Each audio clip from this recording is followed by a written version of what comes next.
Boy, that's so. All right. Good evening and welcome to the June 4th meeting of the Portsmouth Historic District Commission. I'm going to do a quick introduction of everyone here. We do have Larry Booz, who is our alternate, who should be zooming in.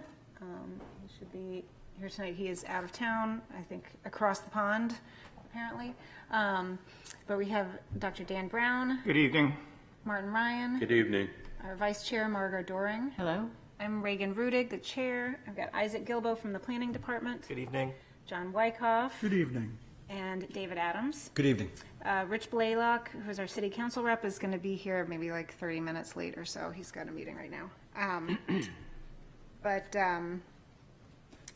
see. Before I really even get into the agenda tonight, I just wanted to take a quick moment to appreciate our long-lasting but leaving member tonight. John Wyckoff has given 20 years of his life volunteering for the Historic District Commission here, and he will be sorely missed. John, I just want to say that we have always relied on your knowledge and expertise of building and carpentry and your familiarity of the history of Portsmouth, which runs deep. So I've tried. thank you. We do have one little gift for you. Boy, thank you very much. Sure. Ooh, it's heavy too. Thank you very much. You're welcome. Hopefully you will enjoy it. All righty. John, I will. I'd like to add my thanks as well, and hope that we will be seeing you in the future on the other side of the microphone. Please don't abandon us. We I could continue be to out rely there on now and then. Good. Ed, for my end of it, I want to thank you very much for your service and enjoyed your good cheer and encouragement. And I've made a small token of my esteem. A small token. And I want to give it to you and suggest that it turns out that even things that are flawed can be beautiful. Very much, David. This is more than this is more than a small token. I know how much work this is. Thank you. You didn't buy it somewhere. This No, is, I did not. wait a minute. Made in China. Oh, yes. Thank Charming. you, David. Thank you very much. It's not usually that I go home with goodies. I know. Thank you. All right. Well, thank you, John. All right. The board's action in these matters has been deemed to be quasi-judicial in nature. If any person believes any member of the board has a conflict of interest, that issue should be raised at this point or it will be deemed waived. All right. Moving ahead, let's get the approval of minutes from last month, the May 7th meeting. Does anyone have any comments or corrections? So moved? Second. All in favor? Aye.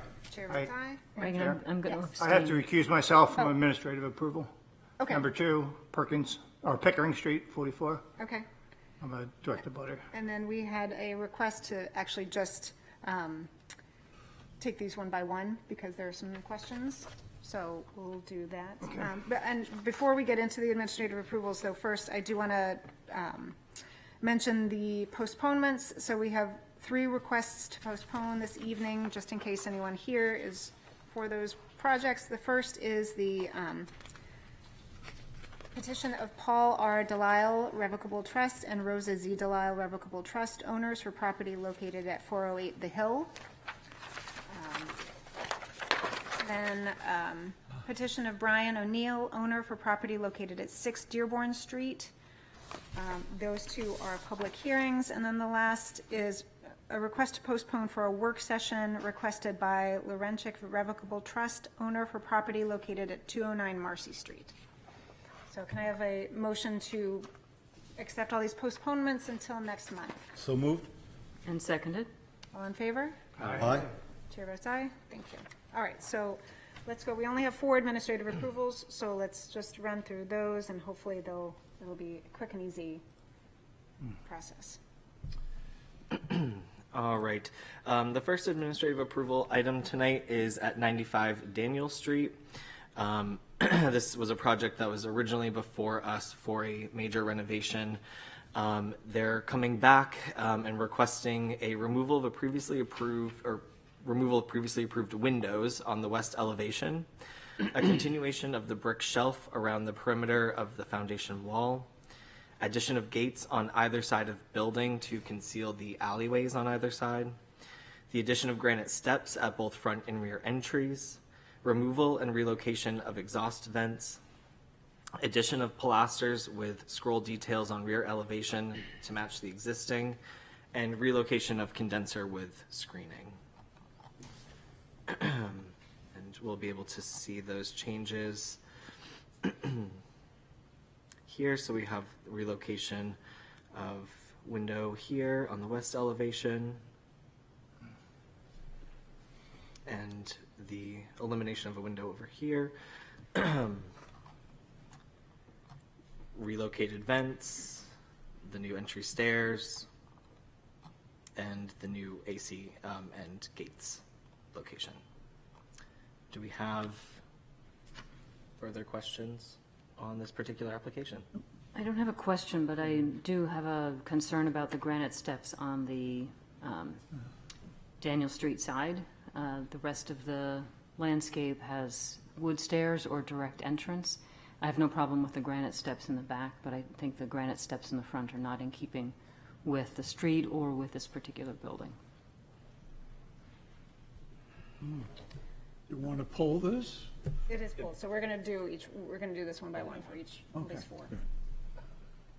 Do we have? Yeah. We have the architect here, answer any questions. I guess one of the questions, so on the houses on either side are both have wood steps up front? Good evening. Mark Giannini, Portsmouth Architects. On the front, and actually, unfortunately, I didn't bring a photo with me of what was there before any of the construction started. The front actually had a single granite step, and then another, so you stepped up the one riser onto the granite, and then there was another riser up, and then you stepped up one more step to get to the porch, or what was previously kind of an enclosed porch, excuse me. So there was granite there before. Now there's going to be two granite steps, just because of now that things have kind of been regraded and rebuilt. It ended up slightly higher, and we're also trying to make the risers meet code. So it was one granite step, one wood riser, and then the entrance on the old building? Correct. So it was a mix? Yeah. And just a clarification, what has been proposed for the back step is wood stairs.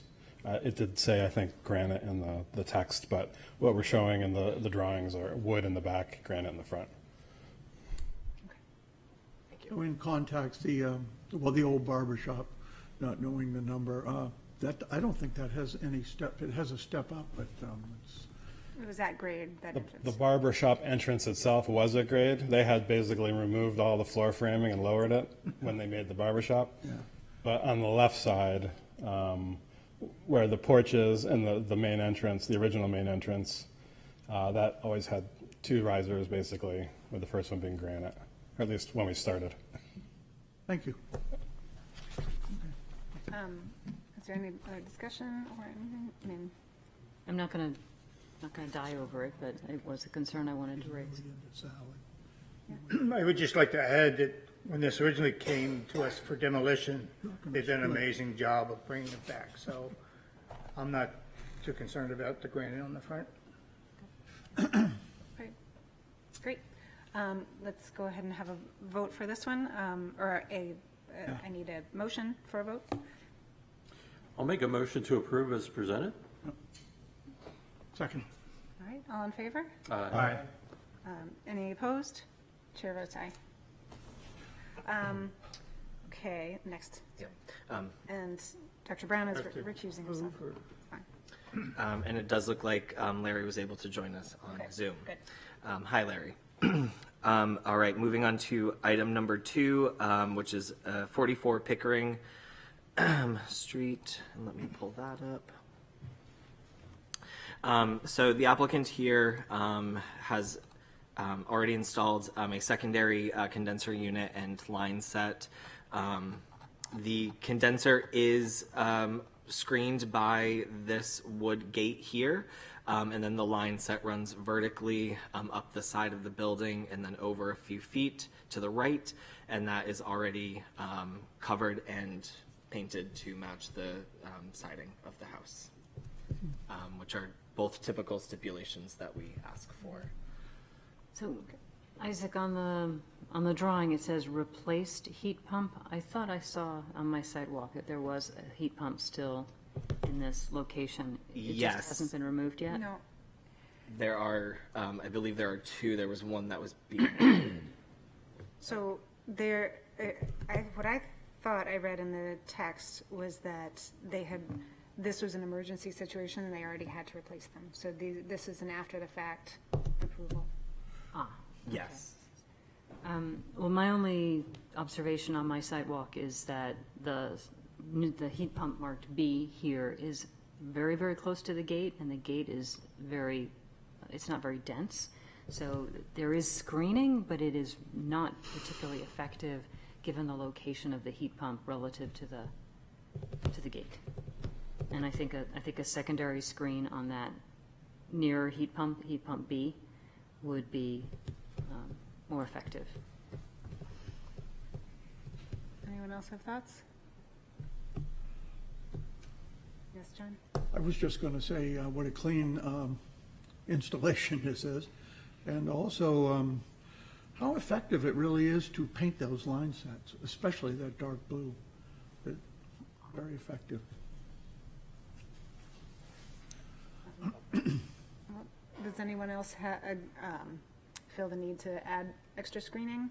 And is there a way that they could just increase the opacity of the existing gate? Would that work? That it's so open? I just kind of, two sets of screening, well, I'm for that. But two sets seems kind of redundant. Maybe just a better redoing the gate to make it a little bit thicker, so to speak. Solid board.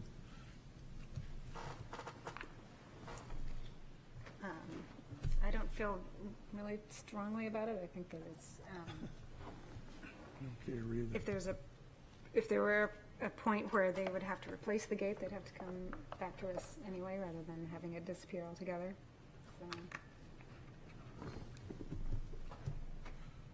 I can't really depict it through the gate, through this photograph that much, so I take no objection to it. Yeah, when you walk, it's very different. well, I'm happy to take a motion. I'll move that we approve this as this motion is presented. And I'll second that. All in favor? Aye. Any opposed? Yes, opposed. I'm sorry, Larry, I should have done this as a roll call. Larry, what do you vote for in this? I would vote to approve it. Okay. Can you hear me okay? Yes, we Yeah. can. Okay, I had a really rough time signing in. I switched devices twice, so thanks for bearing with me. No, I'm sorry. We're glad you're here. You in a pub? All right, and chair What? votes aye. So, thank you. All right, so we'll move forward with that. Next, Isaac. Okay, item number 3 is 93 Pleasant Street. And again, this project has been before the commission for a public hearing and then for subsequent admin approvals. So the changes that we're seeing here are to the entry door. The side lights have changed and the transoms are now solid in the as-built. Item B, the stone wall balustrade in the left column and left section of balustrade are omitted, as you can see. The existing transom above and to the right of the side door was removed, as we saw in the above photo.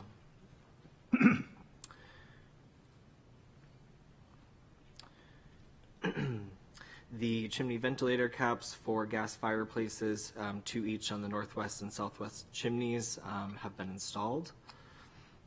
gas meter with bollards installed at southeast corner of the structure.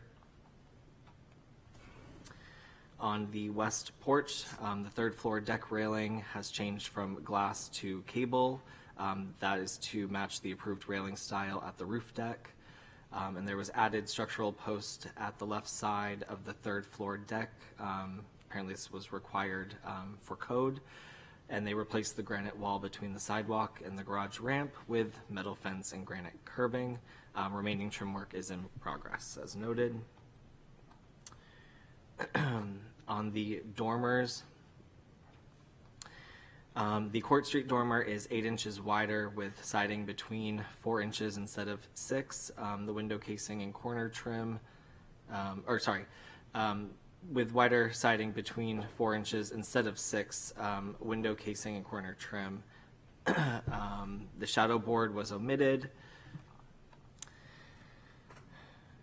On the east porch, the second and third floor deck railings changed from glass to cable, as in the other elevation. The second floor windows behind the deck railing installed 8 inches higher than approved, and the door head height installed 1 inch lower than what was originally approved. On the east facade, the granite base was lowered to align with lowered grade and the omitting of the wood fence along the east property line.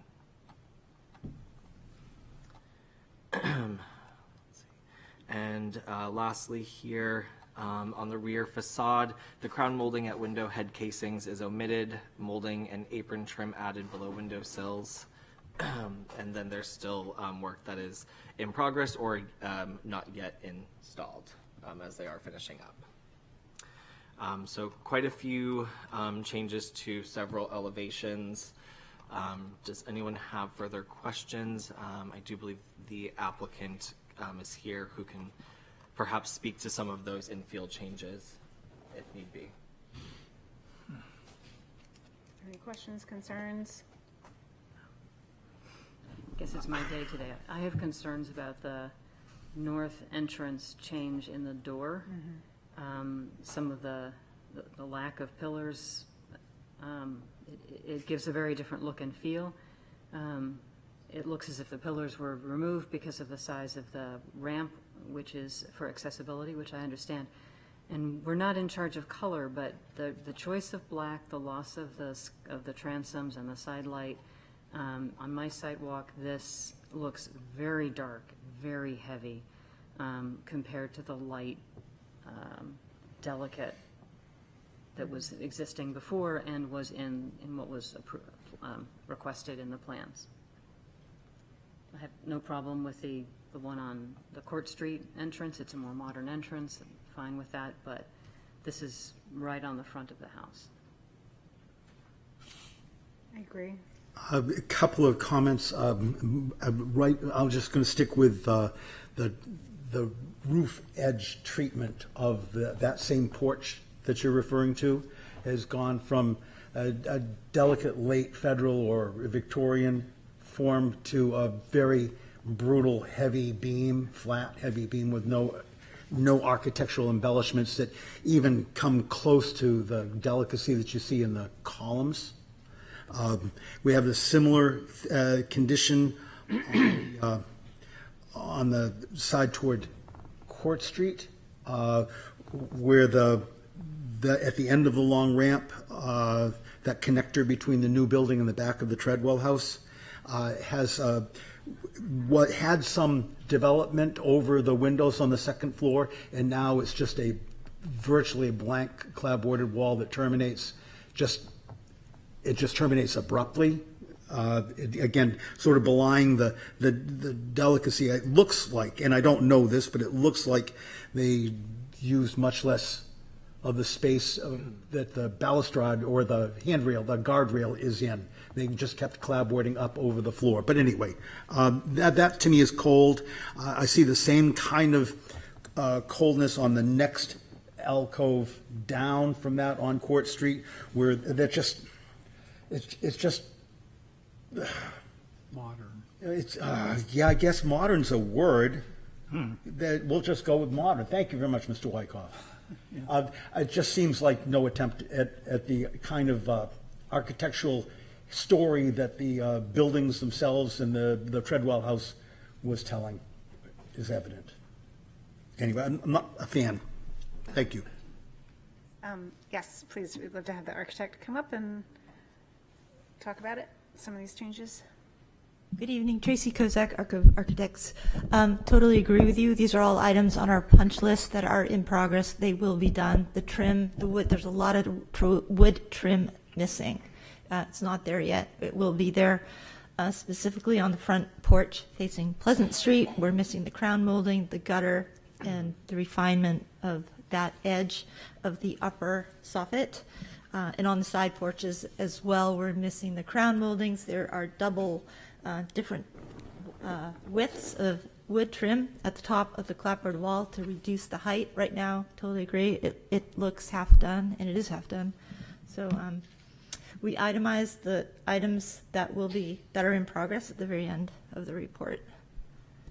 On the entry porch facing Pleasant Street, the reason that left column was omitted was in the field they noticed that there was a lot of water damage to the Clipper Tavern because previously this roof had been touching that building and the water shed onto their brick wall. So we didn't want to repeat the damage or make any further damage. So they pulled that edge in and that by a couple feet, and that lost our left column. We are certainly open to painting or any different trim details to lighten up the door surround. If we could, I think it might help to use different shading colors and perhaps add another shadow board around it to get the depth on that. And again, just to keep in mind, there's still a lot of work in progress. Can you tell us why they had all the side lights and transom had to be filled in and made solid? I don't know. Okay. No. What? Yeah, I do not know that. Okay. That was my question, too. Why did they do this? Yeah, it does make a very heavy, door. Is there ways anything around there structural, or is there ductwork or anything on the inside of that hallway or whatever that is? Right next to the door trim, that, It's framed with wood on the inside, but it's not a bearing wall, so and there's space between that and any side walls, or, yeah. so it could be changed out. Thank you. Is that mirrored glass in the door? Is that your reflection taking that photo? It looks like mirrored glass. That is a reflection, yeah. Oh, This was taken at high noon, so the sun was shining on that, and it's very dark inside at that moment. There are no lights, so I would imagine if there's lights inside, it would be more transparent. If it's not mirrored glass, okay. Yeah. But if it's mirrored glass, I would have a problem. We can check that. Okay. did you run? All right, thank you, Tracy. All right, were there any other questions or items we wanted to bring up? I mean, I would just like to say this is not the first time that we've looked at something like this. I'm thinking of the Martingale Apartments, and I'm also thinking of the Provident Bank building, when that was constructed, that they pretty much did what they wanted with their doors, and they were supposed to have side lights, and they filled it all in with, a sheet of plywood. What's unfortunate with this is that sometimes nobody's looking after these contractors. I mean, nobody's saying, wait a minute, that's not on the plan. This is unfortunate, but I can't support this just because of the door. Everything else, I'm assuming that her moldings that she's talking about are going to come to fruition, but that door with the side lights. We can ask for the door and the door surround to match as approved. Exactly. I mean, That way it doesn't look like we're real bad guys. Yes. Do we actually postpone this until we get the final trimming of everything else that's coming, or do we trust it? I don't, I think since the trim is still in progress, we don't need to necessarily, the trim isn't actually, as existing, isn't part of their application for this. It's upcoming, so it'll be reviewed later down the road, but everything else in terms of like, the one column that was taken away and stuff like that, that they've listed out, so. Anybody want to give me a motion for this? So you're including the pilaster, the column. Yeah. So I would say that we should approve this, as presented, with the exception of the change that was made to the door on Pleasant Street with the side lights and awning, and also replacing the pilaster on the left-hand side of the door. Second? Is it, okay. I'm concerned about, there's not a pilaster that's missing at the door. No. It's on the left-hand side. Right. You mean the column, No, the column is actually there. right? In the porch. So what are we talking about? Are you talking, you're talking about the Pleasant Street porch, Oh, I'm sorry. is that right? That's not, I misunderstood. I thought you were talking about Pleasant Street. Yes, that's what I'm talking about. I'm confused as to which pilaster is missing. There isn't one then. The missing one. I'm sorry.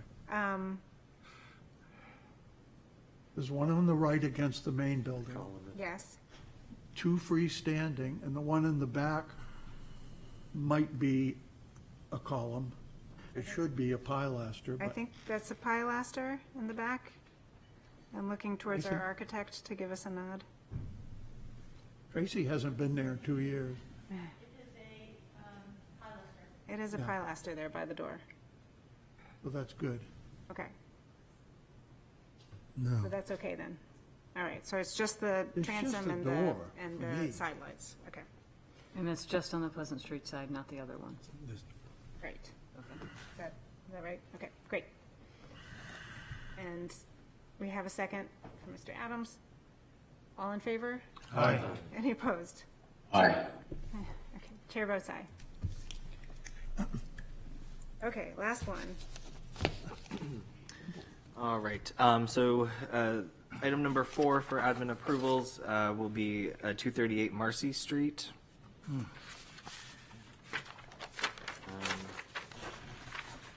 And so there are several kind of upgrades that the homeowner would like to do on the property. Some existing condition photos. So the first would be to replace all of the current vinyl siding with wood siding, which typically is an exempt activity. However, given the fact that it was the entire house, just wanted to make sure that it was included with some other items, so it's in the application. They're also proposing to replace the fascia, soffits, and corner boards. Again, this would all be with cedar, and that would match, of course, the cedar siding.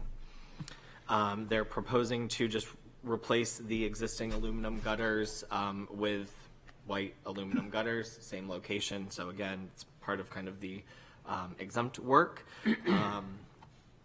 They are requesting to replace a exterior entrance door and also remove the little aluminum little, I guess, not sure what to call that. I don't know what to call it. The little overhead on the door, and redo all of the trim work as noted in the example photo, which would bring it a little bit more into character with what the building should look like. They would also like to replace the lighting fixture, removing it from the top middle portion and replacing it with the example that is shown.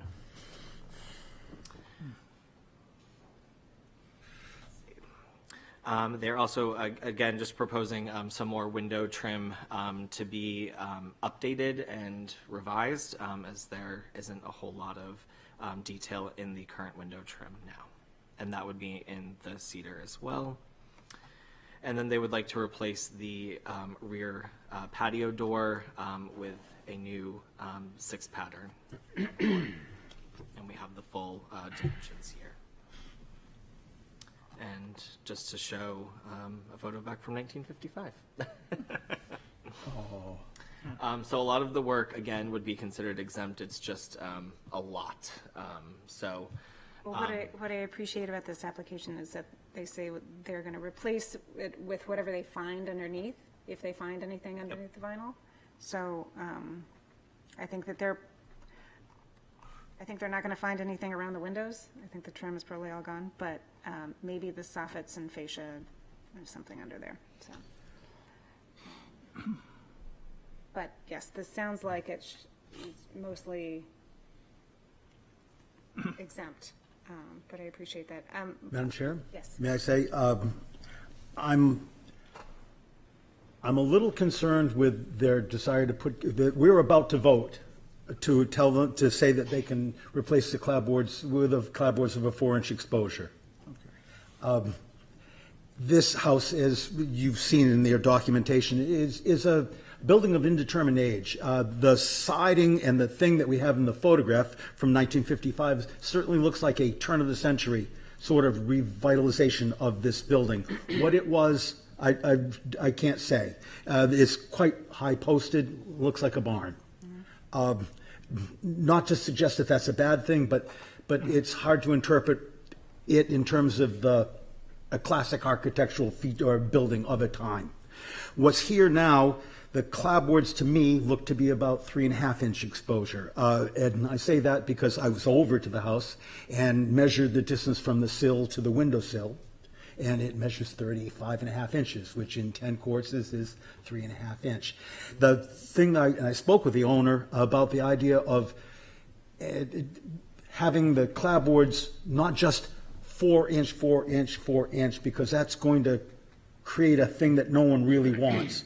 But to clapboard them similarly to the way that it is laid out now, where there are whole clapboards that pass below the windows and whole clapboards that pass above the windows, not parted or notched. A clean, harmonious line, horizontal line from window to window. As the clapboards in this photograph from 1955, and if you pry up the siding, which I did, you can see that in one way or another, that clapboarding is still there. Which brings me to my next problem, the little funny mustaches over the doors.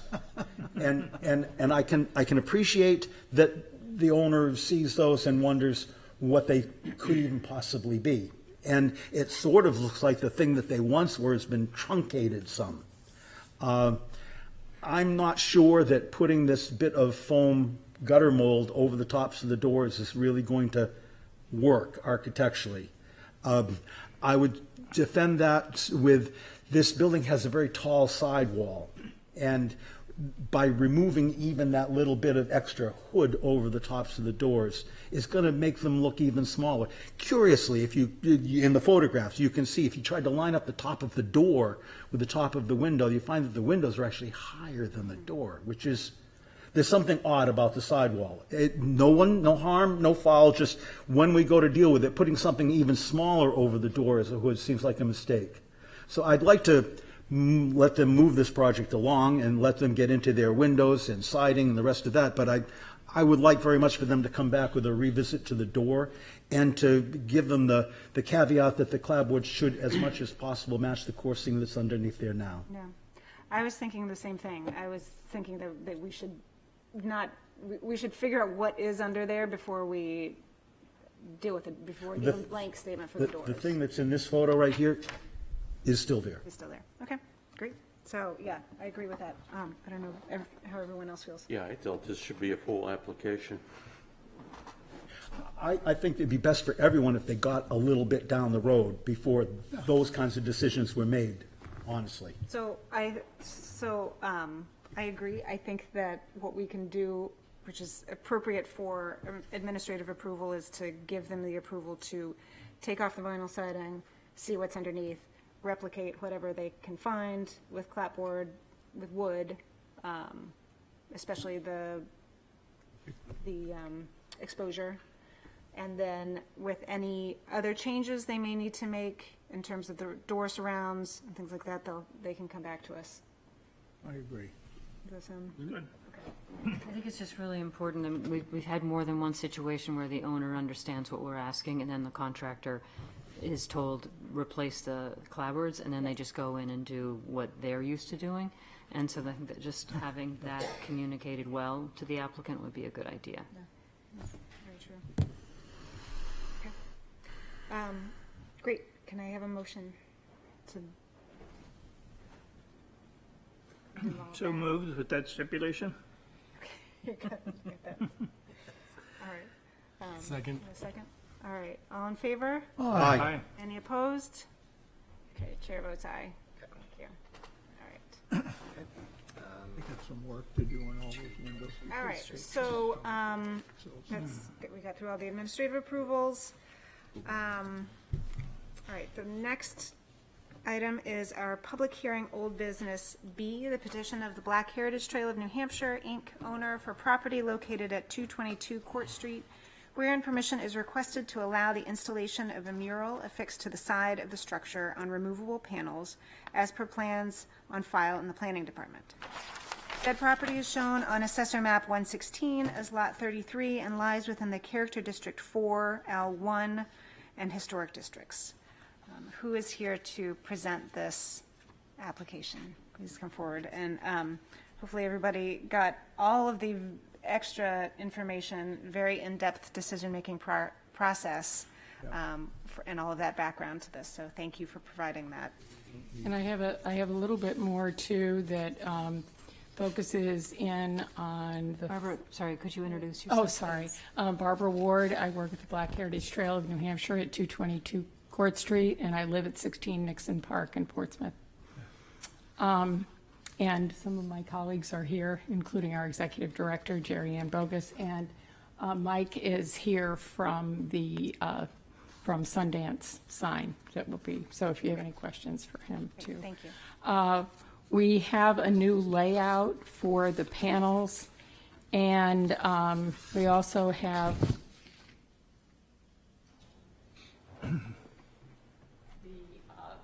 specs for, Isaac said you just didn't have for you to share, but Sure. I do have some that actually. That's fine. Complete, give you a whole complete new packet.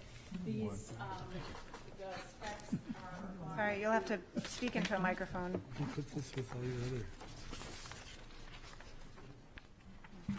The second sheet is the details the stainless steel fasteners that are being substituted for what was in the previous proposal.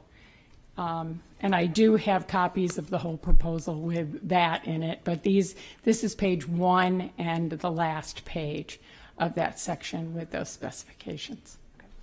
The artist has really thought very hard about the image, and as you know, we did another version of the of what it would look like on the side of the building, and you have that, you received that. Just to be clear, this is just how it appears to you from below. I will say it's now set in about 2 feet from the front edge of the building, which means that you actually can't see it until you're at the front door of the house next door. You can't see it at all because it's set back so far. But he feels very strongly about this as a portrait. He wants to have portrait proportions for it. I think it fits very well here on the building. We did field measure Ruth Blay down the street, and Ruth Blay is 16 feet high. This Ona will be about 14 feet high in this particular layout. And again, I just like to mention that, or reiterate that the Public Art Committee really said they loved the image. They thought it was wonderful and really blends in with the subtle colors, and all of that really blends into the neighborhood. I think it's really exceptional, exceptionally beautiful mural, and they seem to think so as well. We think this will be a real addition to public art in Portsmouth. And I think I noted too that when it came before the Zoning Board of Adjustment, they said, wow, this is going to be like a free art exhibit for the public. So I think there were some questions about how we arrived at the image and how our thinking developed over time. I hope that was well received by anybody, but if anybody has questions about that and how we utilize the existing documentation to arrive at the image. Does anybody have any questions about that? Anyone? Okay. That I can answer? No, This is a really important story of national importance. It really is something that in other places throughout the country, you can learn a great deal about the Ona Judge story and how she grabbed hold of her freedom and left the household of George and Martha Washington to seek her freedom here in New Hampshire, and she was advised by members of the Free Black community to go on board a ship with a ship captain from Portsmouth. She came here, and many of you know the story in great detail. I don't know if I need to tell everybody again, but the community of Portsmouth reacted in a very interesting manner. You have to remember that in 1796 there was a fugitive slave law in effect. It was passed in 1790. And so it really was incumbent upon people to return her. And yet people in Portsmouth did not want to do that. They deferred to what she wanted and insisted that she did not want to go back. And she lived out the rest of her life in Portsmouth and in Greenland, New Hampshire. And although they came after her, tried to come after her a few years after she came to Portsmouth, they were unsuccessful, and she found refuge in Greenland, New Hampshire, with a Free Black family. So it's a really important story that needs to be made visible, and we think this is a wonderful way to do it. As I had noted before, this was first inspired by the effort to have murals in Portsmouth that would present women's history. Unfortunately, the only two that have come out of this so far are the Ruth Blay mural and the Ona Judge mural, but it is hoped that at some later date that project can be revived. It was hoped that there'd be a number of these by the time of the 250th anniversary. all right. Thank you. Thank you. Are there any questions? Yes, Dan? One question that, I never doubted that this is an important story and a great picture. My problem was how well it fit on the building. And this is a better look, but I'm still confused. Does this representation, what is the actual height and width? The actual height and width is 13 feet by 15 feet. Okay. And as On I this say, picture. down the street, Ruth Blay is taller than this entire thing. Okay, thanks. Yes, Martin? I just feel like we all agree that this is important, that it's appropriate, and we'd like to see it. But you totally ignored what we commented on last time, was having this fit on the wall appropriately. It's actually 2 feet. It's 2 feet thinner, and it used to go out to 1 foot on each side. We brought it in, but if we go much longer or further, it's going to look lost on the side of the building. And you also have to, as I think I noted, I think I sent it to you as one of the images, you really don't see this. If you're walking down the sidewalk, you won't see it if it's back too far. And the idea is to Asking have be it back too be, far. We're asking it to be centered in proportions to the wall. it is centered. And I agree, it is centered, but it's like you just ignored what we said. No, I said it is smaller than it was before. We asked for an 80%, a 70%, a 90%. This is what the artist felt comfortable with. I'm really sorry that he couldn't be here tonight to talk about that. But he really feels that this is what it needs. We support the artist and feel that this needs to be something that is a major statement. As I said, the entire thing is smaller than it was before. I think it was 15 by 17 last time. Now it's 13 by 15.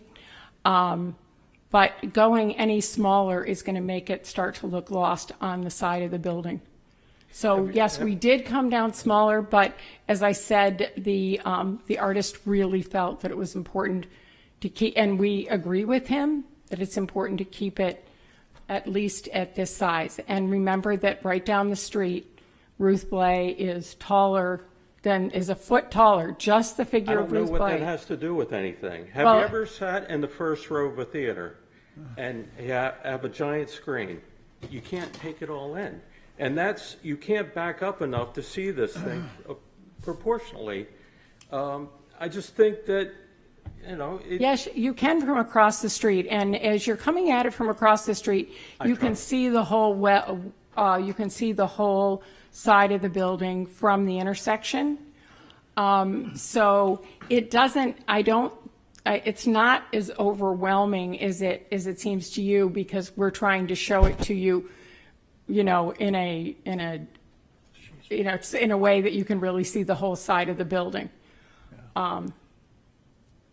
All right, let's see, are there any other questions? Yes, John? I don't share Martin's angst, so I'm fine with this. Okay. Larry's hand is up. Larry? Yeah, can you hear me okay? Yes. Well, first of all, thanks for, going into a lot more detail on documenting like how the artists come up with this, so on and so forth. I did have some questions about that last time around, and I do think you did a great job of that. I do see you brought it in from the side. My question would be, I think last time, there was that comments about, okay, Nick, give us an 80, 75, whatever it was, percent version of it. Some of the other comments that were made, if I remember correctly, last time around was that the top of the image not be above the where the roof line intersects the side of the buildings. And it looks like you are about 3 courses of brick up above that.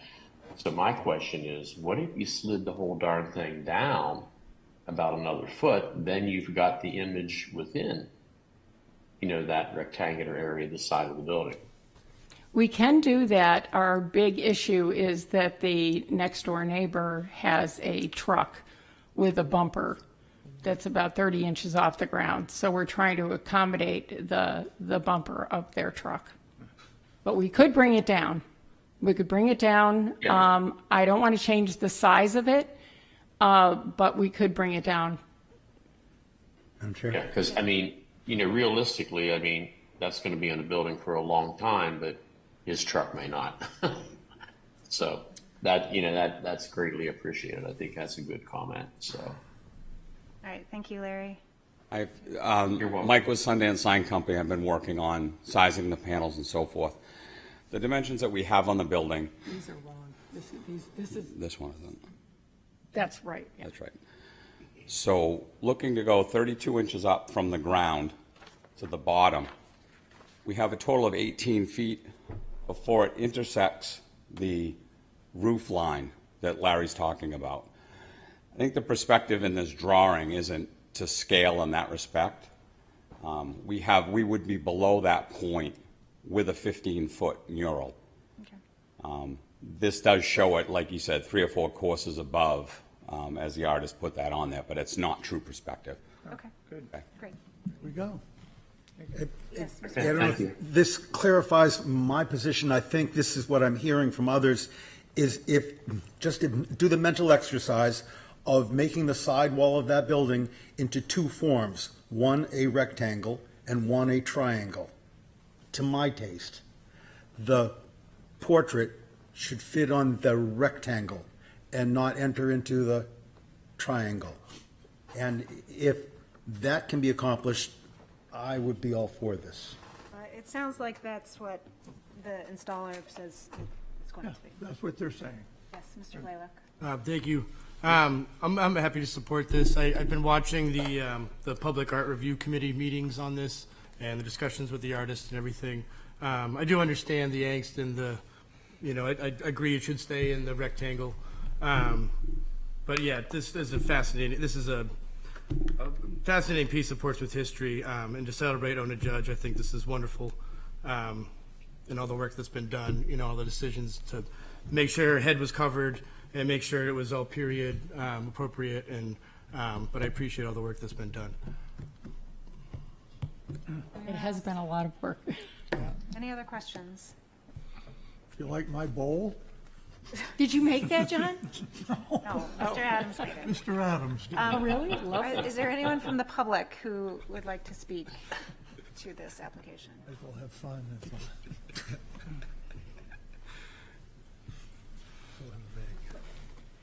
Good evening. My name is Verity Boyer, and I'm here on behalf of the Portsmouth Advocates, which is the historic preservation arm of the Historical Society. And we would just like to express our strong support for the Ona Judge mural. We feel it offers a powerful way to honor and preserve a history of oppression that has long been overlooked and absent within our built environment. And so we commend the trail for its thoughtful and historically sensitive approach. Thank you. Thank you. Anyone else?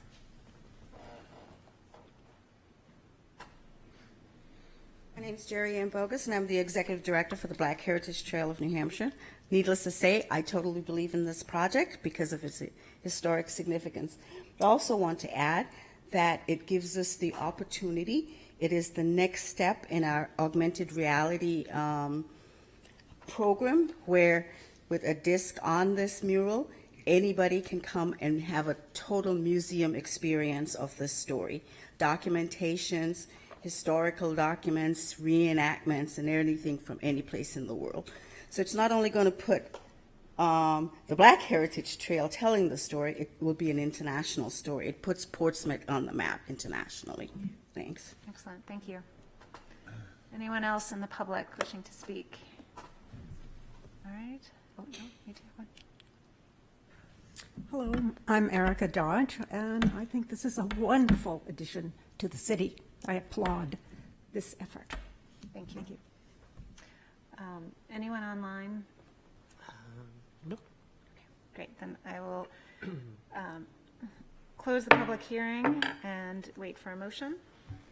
I'll make a motion that we approve this application with the understanding that the installation, the top edge of the image will not exceed the rectangular space of the wall. Second. I would say that this promotes the education, pleasure, and welfare of the district and the city residents and its visitors. And the innovative technology used to mount the structure to the sidewall that preserves the material of the wall itself is appreciated. Any other comments? Yes. I'll just add, I'm a huge fan of art downtown. I think it makes all of our lives better. But we can tell a great story like this and celebrate women, celebrate Black history. I think this is a win-win. I think this is an awesome project, and I agree. It's a great addition to the city of Portsmouth. Anyone else? I'll just say I'm in full support of this. I was in support of it when it was huge. I think a mural is a mural, and it should take up the whole wall. So I am happy to just have come to an agreement that we can all finally see this being applied to the building. Yes. One more bit of interest. I was there the other day and marveled at the texture of the brick. That brick wall traditionally was painted and painted many times. This isn't going to change that. But I was surprised at how thick the paint was on it, and I can announce, as best I can tell, that building was painted, that brick wall was painted 9 times. to get it into the condition that it's in now. This will be the last time. Yes. All right, thank you. All in favor? Aye. Any opposed? Aye. All right, chair votes aye. Thank you. We're really looking forward to seeing this. All right. And the next is public hearing, new business number 1, the petition of Frank V. and Regina Azzolino, owners, for property located at 11 Sheaf Street, wherein permission is requested to allow exterior renovations to an existing structure, replace the windows, and new construction to an existing structure. Construct a new rear garage and covered entry as per plans on file in the planning department. Said property is shown on Assessor Map 107 as Lot 14 and lies within the Character District 4 and Historic Districts. Who is here to present this? Please come forward.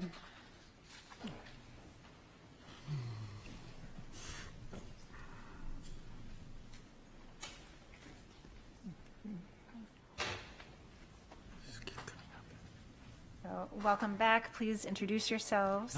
Hi, my name is Nico. I'm the contractor of 11 Sheaf Street. And I'm Frank Azzolino, the owner of the property. Welcome. Good evening. All right, so please present what you have planned here. So we're gonna keep a portion of the existing structure on the back, and we're gonna extend the way you're looking at it, the right, we're gonna extend it about 5 feet. We're not gonna touch the property line. We're not gonna touch the neighbor. We're gonna leave about 5 feet space in between, if they wanna work on the siding or do anything like that.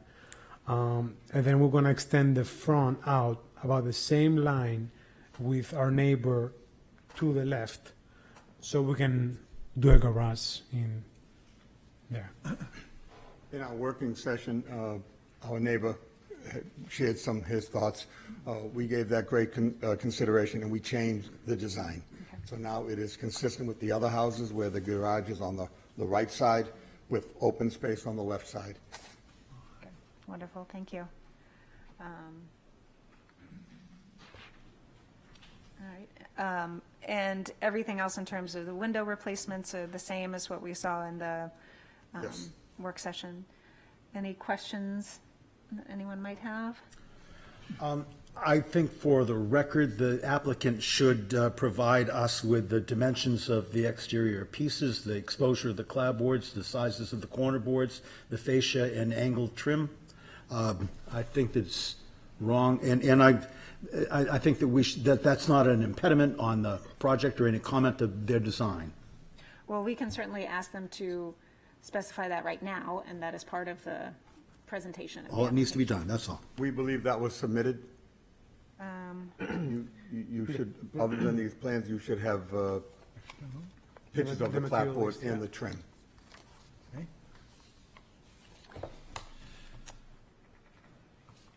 Well, maybe you can clarify.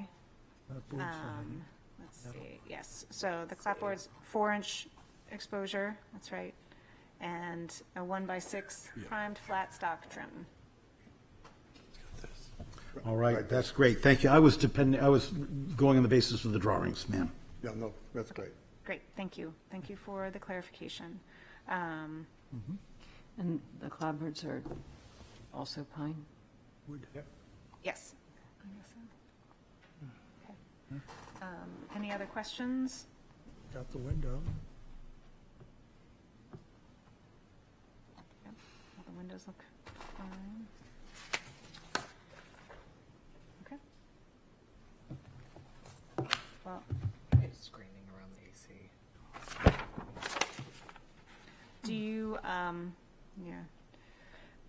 So is that, did I see in the drawing that there's some screening around the condenser unit, like a little wood? Yes. Screening, okay, that's what, it looks like it in the drawing. I just wanted to confirm, okay. Half screens, or what are we doing? Yeah. That's in the spec. We usually ask for half screens on the windows when we have window replacements? Yes, they're in there. Great. All right, I think you guys have a very thorough application, and not getting too much from us. All right, then I will open it up to the public. Is there anyone who wishes to speak to, for, or against this application? right, anyone online? Oh, sorry, Yes, please, sorry. please come up. Of course. Sorry, I didn't see your hand.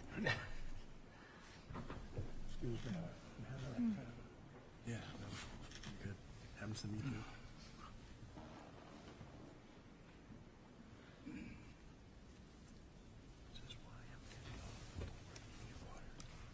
Petitioners want to build a garage. Oh, I'm sorry. John Evans. I'm a direct, immediate abutter at number 17 Sheaf Street. An explanatory note before we go any further. Sheaf Street numbers are in a jumble.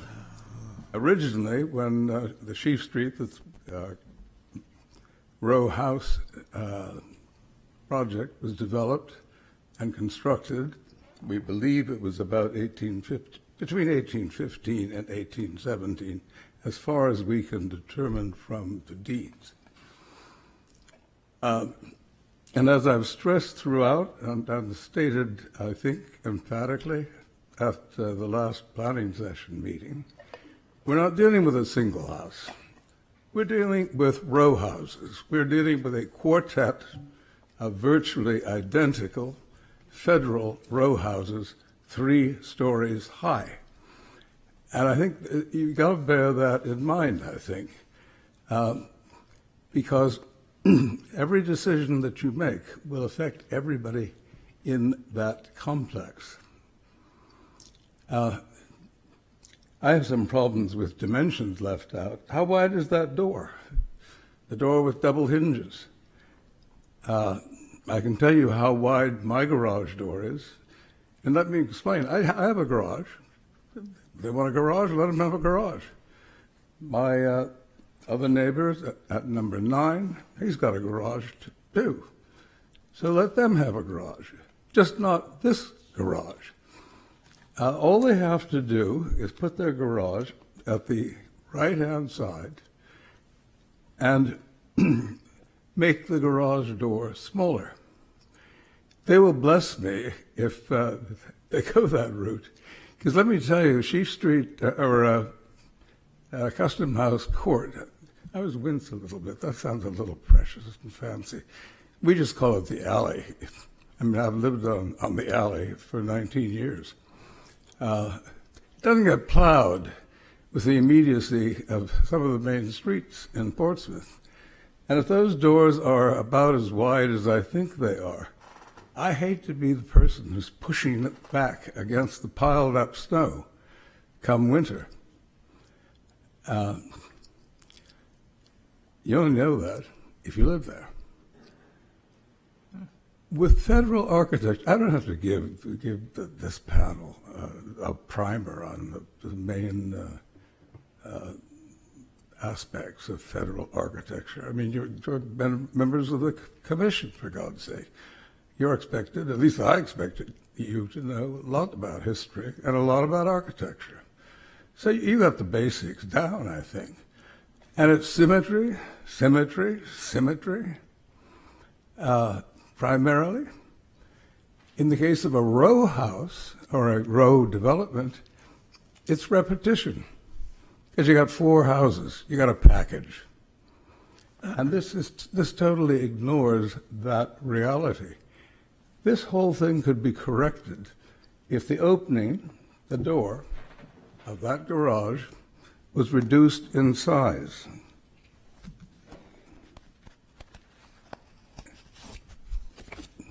My garage at 17 has got a door that's 9 feet wide.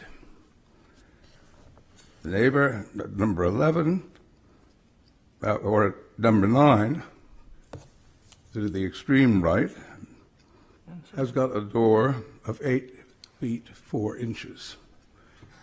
I don't know what your door is, but it's a heck of a lot bigger than those dimensions. It And that's what is on the drawings, I'm sorry, but it's 10 feet. 10 feet? Okay. The split?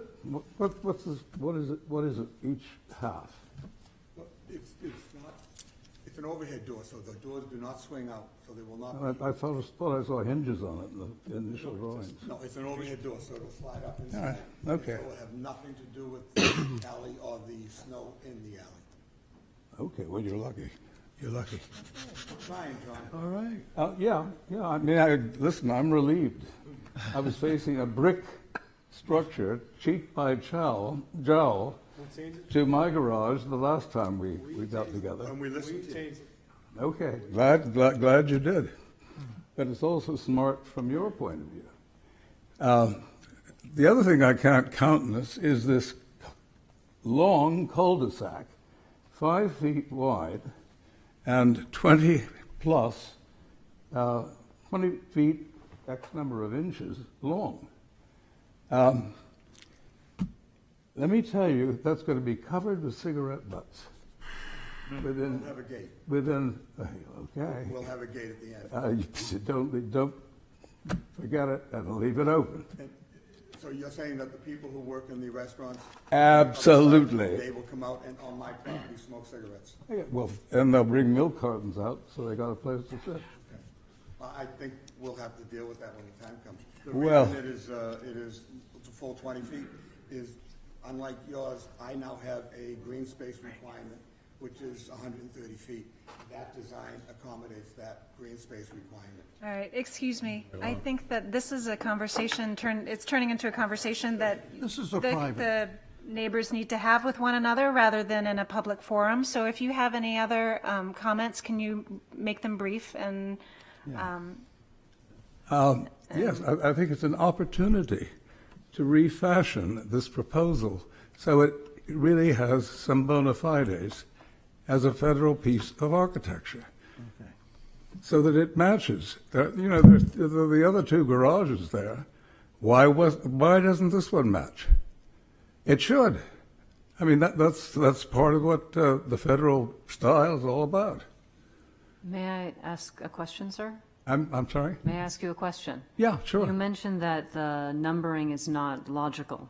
Could you, for reference, help me? If I'm looking at the back of this building, is your residence to the left or to the right as looking from the back? It's to the left. And and it's brown in this photograph? Sorry? It has brown siding in this photograph? Well, I don't know what. Yes, it does. It has does. brown siding. Okay, thank you. That's all I wanted to know. This row was constructed, the numbering was different. It all got changed early in the 20th century. Number 1 was Ceres Bakery, or part of what's that complex, and then there was 2, 3, 4, and 5. 5 being what I call the spook house. That's number 19. I don't know quite what they do there. I've never gone in to investigate, but those are the four houses and the numbers. 9, 11, then it skips. Mine is 17, and the one immediately to my left, the spook house, is 19. And that's confusing. I mean, it confused me. It confuses the mailman. It confuses UPS. Thank you. You've clarified it for me. Yeah. Okay, thank you very much. You're welcome. Is there anyone else wishing to speak to, for, or against this application?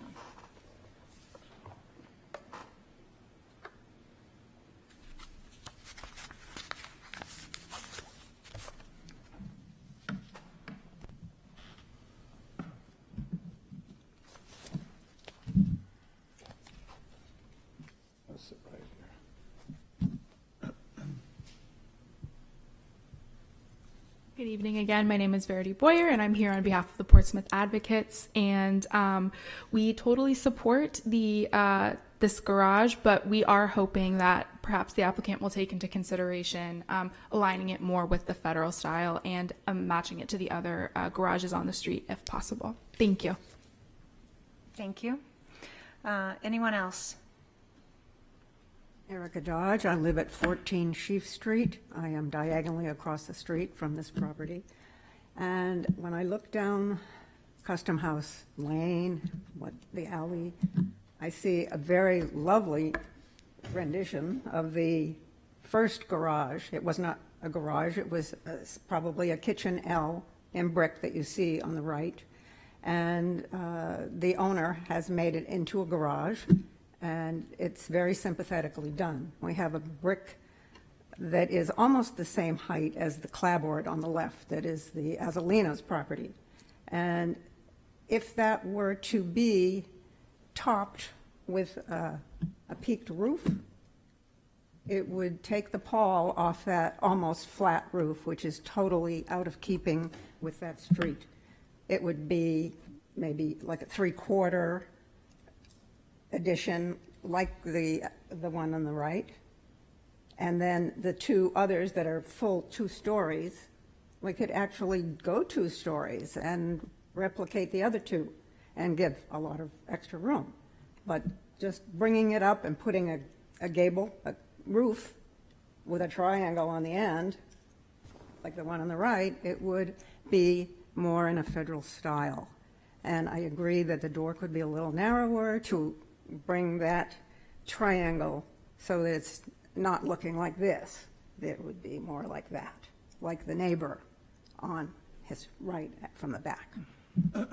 And the standing seam roof, I love them, but they're really not appropriate in this location. I have a garage that's probably about 7 feet wide on Sheep Street. So I know it's certainly easy. Not easy, but one can do it. Thank you. Thank you. Anyone else wishing to speak to this application? Anyone online? All right, thank you. I am going to close the public hearing, and we'll wait for a motion and can have discussion if necessary after that.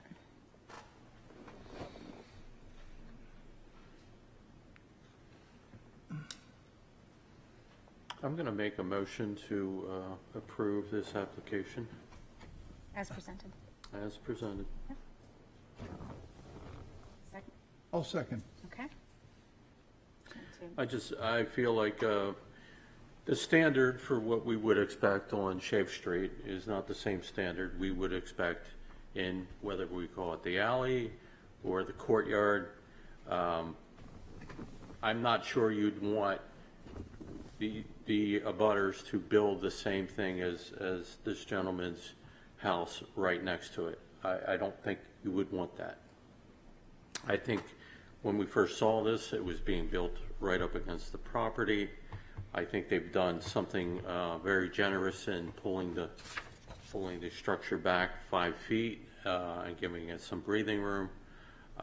So given the situation that this is what we kind of term as the back of the house, I don't think it is an unreasonable and unfair to allow certain leeway to occur.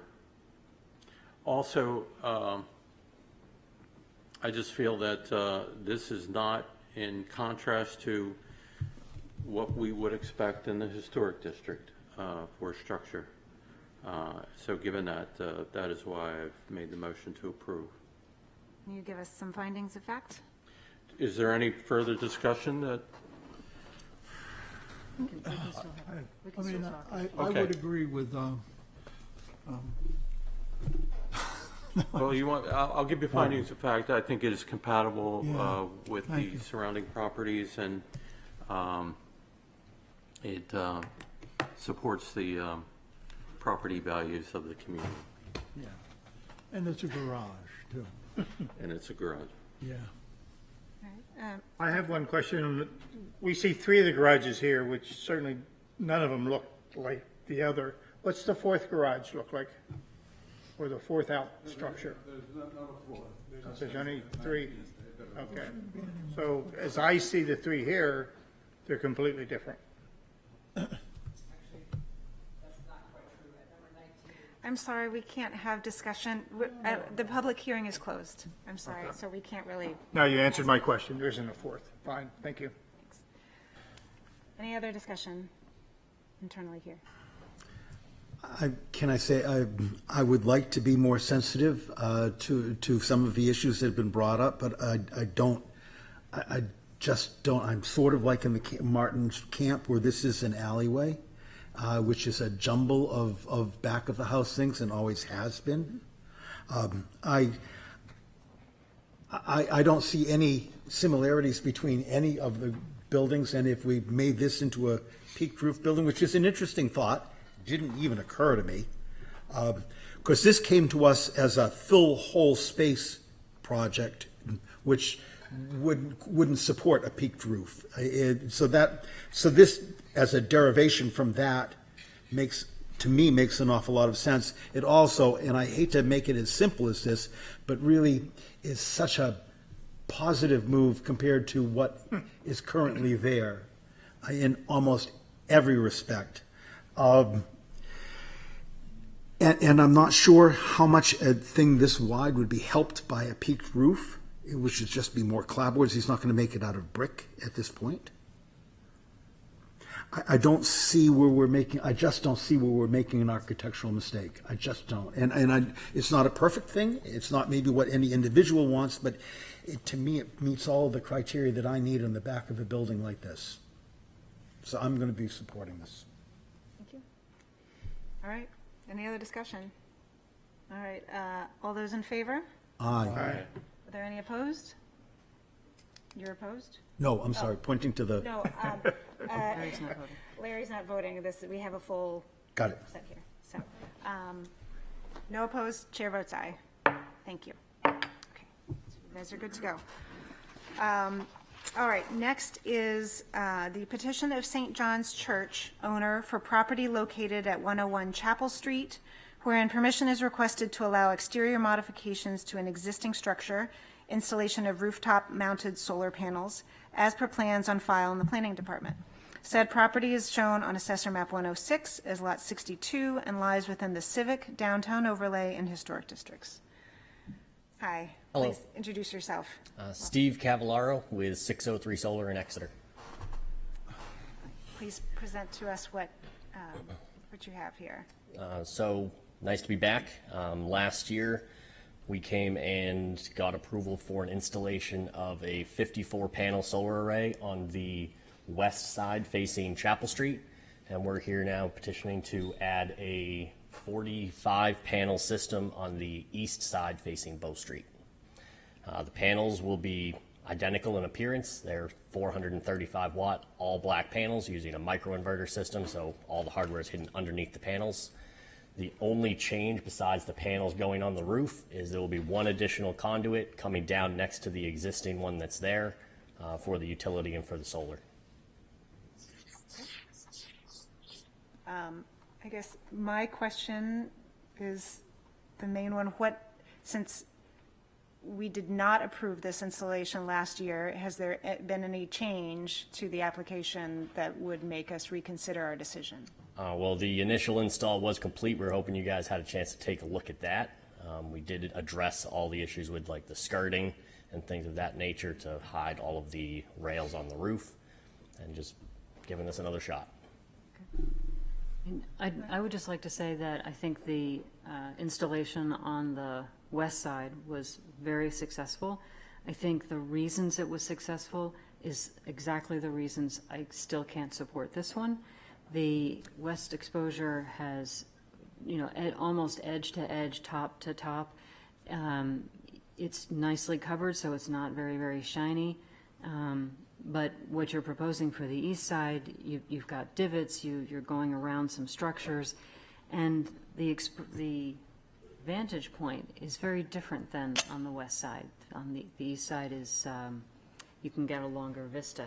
So as successful as the one on the west side was, I still think this is a very different situation. Any other questions? No questions, but I'll just speak. So I appreciate you guys coming back for this application. I'm certainly a big fan of solar power, the city of Portsmouth, even in our historic district, as everyone should know. So I believe this side of the building, you actually can't see these solar panels from Daniel Street. The side we did approve, you can. I just want to make that clear to the board. this side, when you drive around Bow Street, because you can only go one way that side, there's a big house, so you can't see the roof, and then there's a tree. And then as you get past it, you'd have to look behind you to see the roof. You know, if you wanted to turn behind you and look while you're going into the Seacoast Rep there, you know, you would see it, but you'd have to look over that tree again. So I think this side is actually more screened than the side we approved.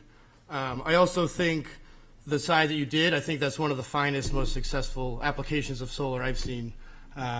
With the squirrel guards and everything and the panels all the same color. I mean, I understand this side isn't going to be as symmetrical as that side. Yeah, we have a few obstructions on the roof. There are just some pre-existing vent pipes, a chimney, things like that we just have to work around. Yeah. But I think this is a great opportunity for solar in Portsmouth. I don't see any reason to not support this unless you're against solar. But I think this is very tastefully done. You've shown that you've done it very tastefully on the other side. This side, I believe, is less visible than the other side. So I don't see any reason why we wouldn't support it. But thank you. Okay. Any other questions? I would look at it completely opposite. If you're talking about minimally visible, this whole side can be seen from the theater, can be seen from Bow Street, it can be seen from the parking lot. Yes, the other side is hard to see because you have a narrow street, and it came out very nice, but this hardly meets any criteria of minimally visible. Yeah, I would just add to it that you don't have to just be against solar to be against this. You know, let's not, I think we've had applications where we talk about what is in our purview. And our main purview is to protect the historic district. And putting glass panels on a historic building is not conducive to that. So I'm going to oppose this application. Well, let's, yes, John. I'm going to have to agree with Counselor that especially the squirrel guards around it really helps the panels melt into the roof. And the fact that these are a flat black in color, I see no reason to vote against this thing. This is the year 2025. People are not going to be offended when they see a solar panel in a historic district. They're probably not even looking up there. I know that we've gone through this before, and I know this is why, one of the main reasons why John Wyckoff is exiting stage right. But before I do exit, I'm going to support this project. Any other questions? This part should still mostly be questions. Yes, Larry, do you have any questions? Yeah, I do. I think the visibility on that side, it depends whether you're walking, it depends on the height of the vehicle you're in. If I walk down there, I don't see it so much. But if I'm in a car, particularly if I'm in like our SUV or something like that, you can see that whole roof. So I would say that side is not minimally visible at all. And when you're walking, it depends where on that street you are, but you know, I think you can see it. And I think that's why, you know, a year ago, and you know, I was not voting, but I think that's, you know, I think what you or Margot said, why a year ago only one side was approved, and unless the building has shifted, you know, that hasn't changed. So, thank you. Is that a question? Yeah. Okay. So are people offended by seeing solar panels even though they're done this successfully? The board, I'm asking this question. I don't think it's. I think John said it's 2025. This is protecting all those asphalt shingles. Those asphalt shingles are going to be preserved for, you know, a lot longer than they would if those panels weren't there. It now looks like the roof. I mean, I showed a picture of this to Ann Weidman, and she goes, "What? Why are you showing me a picture of the handicap ramp and the thing?" She didn't even notice the panels. And I was like, exactly. It's perfectly done. So, so I just really don't understand, and I want to understand why they're so offensive to see. I don't think it's a matter of being offensive. Okay. it's a matter of following our ordinance and guidelines. And our guidelines say that the Historic District Commission would like to see minimally visible panels. And so it's not offensive, it's part of our ordinance and following our guidelines. Yes, Mr. Adams. For the applicant, which is what we should be doing right now, please. There's a lot of hit and miss in your installation. A lot of what, I'm sorry? Places where there are spaces. Yes. Aces and spaces, however you want to call it. Those, I assume, are ventilators? There are. The roof has a and are series they- of large circular vent pipes, and we just have we have the panels spaced in between where we can fit them. That's the top row of panels. Are they powered ventilators or are they passive ventilators? I'll have to defer to someone at the church. There's representatives behind me that could probably better answer that question. Do you think, well, could we get an answer to that question? Yes, there are passive. I'm Reggie Baird, member of St. John's Church, and I was the general contractor for the building of Roberts Hall, along with my help from Jerry. So they are passive, but the panels that Steve installed on the Chapel Street side, they did turn out beautiful. We've not had any comments, and as a matter of fact, we've got a lot of praise from enhancing the view, and it's advisable if you're walking down Chapel Street that you pay attention to cars that are coming up the wrong way and not look up on the roof, because you might get hit. We've had to do a lot of traffic control there. So we do need, I'm just saying this as a safety thing, by the way, that we do need some signs there to stop that. But the Bow Street side of the street of where we're going to put the panels on that roof, if you so graciously approve, Nothing but grace. It's it's very difficult to see unless you're specifically looking up there for something. And Sir, I appreciate your passion for this. Yeah. Question I have. I'm here to try to solve my problem. Those are passive ventilators. They so are. They're virtually just holes cut in the roof with a metal Yes. flange nailed over it. Yes, it's not powered. Do you think that you could move those 3 feet further up the ridge toward the ridge of the roof so that they could have a smooth, continuous installation? We can do that. I think that would provide you, if you were to do something of that nature, that would provide you with a much more uniform installation and maybe would not even need that little bit of business around where the chimney is. A couple of small things. I got it. You want the ventilation. I got it and it's there, but we're trying to make a change. Okay, so thank you very much. Thank you very much. I appreciate that. Any other questions for the applicant? All right. No questions from here. I'll open up to the public. Is there anyone wishing to speak to, for, or against this application? Again, Erica Dodge, I'll leave after this. I support this, and I really like the idea that David brought up about moving the ventilators so we could have a straight line with the solar panels, because I don't even notice the new side on Chapel Street at all. And last year, I wondered why it wasn't allowed on the other side, because there was a big brouhaha about that. And I think it just disappears, and this will make it disappear if those ventilators are moved. So I really do support this. Thank you. Anyone else wishing to speak? All right.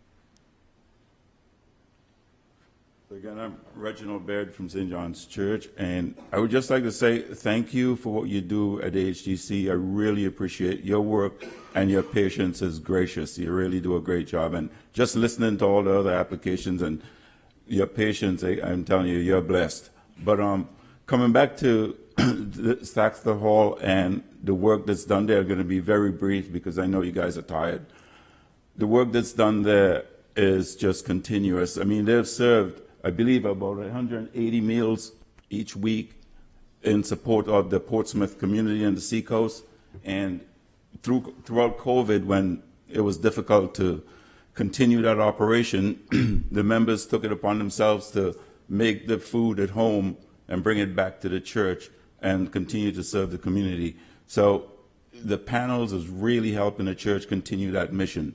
And so I just hope that I'm going to be, like I said, very brief, but thank you for your work, and I hope respectfully that you can approve this side. Thank you. Thank you. Could I ask a question before Sure. he sits down? Yes. Yeah. So, Mr. Adams asked you if you would consider moving the ventilation up and then patching the roof and all that. So this is more expense for the church, but you would get five, it even looks like 6 more panels Yes. there, and possibly the elimination of the panels that are kind of haphazardly put around the chimney.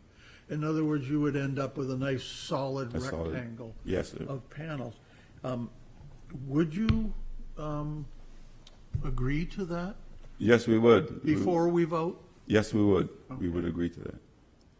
And I would add that in the short time, the 2.5 months, I believe, that the solar panels on the Chapel Street side has been in operation, we've saved $1,000 in this Eversource bills. So it really helps us continue the mission. So we appreciate it. Thank you. Yeah. Thank you. Thank you very much. All right. Anyone else in the public wishing to speak in it? Anyone online? All right. Then I will close the public hearing and wait for a motion which may include postponing it to give them the opportunity to redesign the east side. I'm not sure if I have a motion to make, but I can say that if they were able to redesign this into one continuous rectangle, I would be much more supportive. I'd make the motion to approve with that stipulation. Can I do that? I mean, the applicant said he's, They can move on from there. I'll second that motion. Okay. They can take it and move. and I'll say my purpose and intent is to promote the education, pleasure, and welfare of the district and city residents and visitors. And it's compatible of innovative technologies with surrounding properties.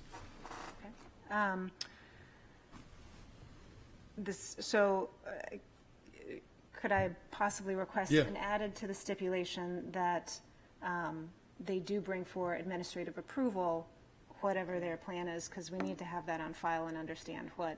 Yes, certainly, I'd accept that. Okay, thank you. Yes. I just want to state that I cannot, the problem I have is that I don't know how we tell applicants they can't have like a certain trim or that the mutton needs to be 3/4, not 7/8, when we're allowing whole roofs to be covered in glass panels. Every fiber of my being tells me that this is not conducive to what we're here and our mission is as a commission. So that's why I'm opposed to it. I just can't get past that, and I'm sorry, but that's my position. Any other discussion? Yes. Just a comment that everything you said about Chapel Street is true because it's not visible. You're switching to another side that's highly visible. That's why I supported that side, because it's a narrow street and you can't see the roof. And no one's going to say it's a great roof or a bad roof. You got a great building, you're looking at the church. But from the other side, it's so visible that everyone's going to see it. Oh, my. Yes. Oh, my. Everybody's going to see it. John. I would just like to say that we are not just supporting the historic district. We're supporting the city of Portsmouth. And I feel that this is very important for the city of Portsmouth. We're talking about 5% of the city of Portsmouth. We have no control of panels in the other 95%. Right. Nor what the city does on all their flat roofs. Okay. Or all the new Okay. buildings that no one's All putting right, it we don't on. need to reopen our. Okay. Anyway, thank you. Solar debate, thank you. I didn't want John to go down easy on this last time. May I say, Yes. I'm not a big fan of slapping these things willy-nilly on anything that doesn't move.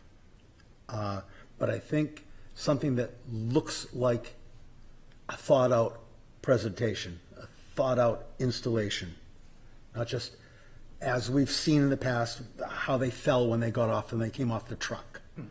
That this is thought out, it's understandable, and unlike the and God, Mr. Ryan mentions a little bit of trim, and I'm queer as hell over the meaning and stature of little bits of trim. But this explains itself.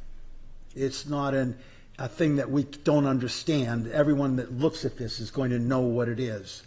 It's understandable and regular, and I don't honestly, and I got it, it's an intrusion into our community, but so are traffic lights and cars, and the thing that I probably despise most of our society are the wires and poles, which are pointless in our technology today. But this right here makes sense by itself, and I don't think detracts from anything that surrounds it. And that's the real key to me, is that how much it detracts, how much it takes explaining when you look at it as to why it looks like that. So I am not a fan. I would not promote these, but here I don't see the problem. I think David just said exactly what I was thinking, so. All right, great. Oh. If I could well, add something. Larry, it's, we're in closed. Well, that's true. Closed Okay, public yeah. hearing. That's Sorry. right. Rich is there now. I was just going to agree with David, but yeah, you're right. Sorry. Thanks, thank you. The Larry next month. I will call for a vote. I would just say that, in my opinion, the west side, the Chapel Street side of this installation has turned out beautifully. I am not offended by it. However, I'm going to vote to be consistent with our past decisions, simply as a board to try and have some consistency, which we are constantly criticized for not having.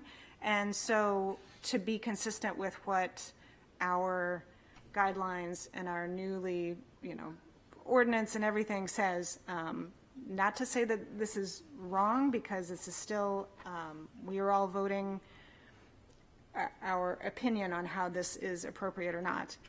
But I will be voting no, just for consistency, because this is a very visible side of the building. So, let's, all those in favor? Aye. Aye. And then all opposed? Opposed. And chair is opposed, but the motion passes. Whoa. Okay. Thank you. All right, so the next one is the petition of 445 Marcy Street LLC, owner for property located at 445 Marcy Street, wherein permission is requested to allow renovations to an existing structure, relocate and renovate the existing Candy Cottage structure on site, as per plans on file with the Planning Department. Said property is shown on Assessor Map 101 as Lot 3 and lies within the General Residence B and Historic Districts. Good evening, Madam Chair and members of the Commission. Chris Mulligan from Hopeful Phoenix in Portsmouth, here on behalf of the applicant. Tracy Kozak, the project architect who you well know, is also here with me. The plan or the proposal before you is to relocate and rehabilitate the cottage and relocate it on site. Last month, Tracy and her team gave you quite a bit of history of the provenance of the cottage. Essentially, this is not historical architecture.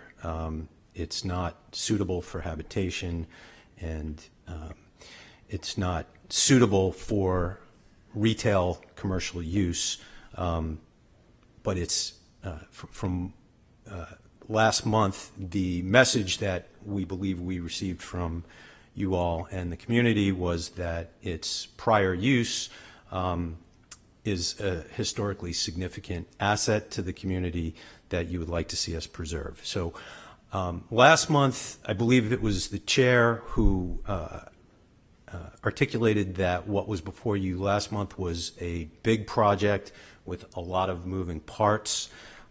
What we hope to do tonight is to get one of those parts to stop moving for you, and so that we can proceed with an orderly development of this property.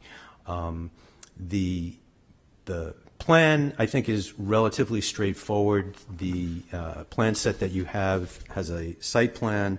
It's A.05, sheet A05, that shows that we propose to slide the cottage towards the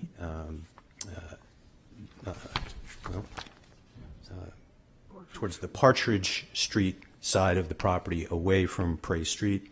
So the cottage, in its reconfigured and rehabilitated state, will still be fully visible and present at the same orientation towards Marcy Street as it does now. What we will be doing, though, is, and Tracy will have to explain this to you, but what we will be doing is putting it on a new foundation that will be robust for flood mitigation purposes. We will be improving the structural integrity of the structure. It's obviously been an amalgamation of several different parts and pieces from different periods. A lot of that will be corrected. New windows will be put in that will be appropriate. This, we believe, is an appropriate approach to this property. The owner has approached both the Strawberry Bank and the Black Heritage Trail to inquire about whether or not they would accept the structure to relocate it off-site.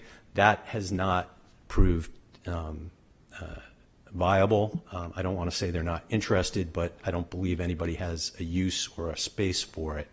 So in order to address the concerns that this structure remains in the community, what we're proposing is to relocate it, shore it up essentially, and provide for the adaptive reuse of it. I think it's important to remember that this structure has quite a evolutionary history in terms of its use. It was originally a camp or some type of accessory structure in Newcastle before it was sited here on Marcy Street.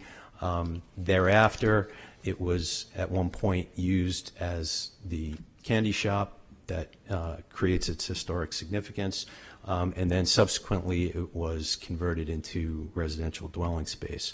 What we're proposing to do is slide it to a part of the property where we can adaptively reuse it, most likely as a garage associated with the further residential development of the existing property. So with that, I believe that addresses the main concerns that I think were articulated last month, that it was important to see what, or it was important to know what the ultimate fate of the cottage was going to be. And with your approval, hopefully tonight, we can fix and liquidate the fate of the cottage, keep it on site, keep it oriented towards Marcy Street in the same orientation it is now, so it will present to Marcy Street the same way. I believe that meets all of the concerns that were appropriately articulated last month.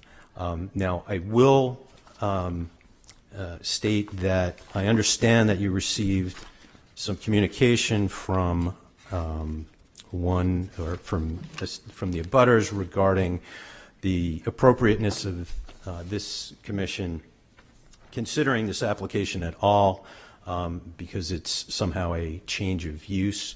I would just point out there is no requirement in Portsmouth for applicants to go through the land use process and go through the boards in any particular order.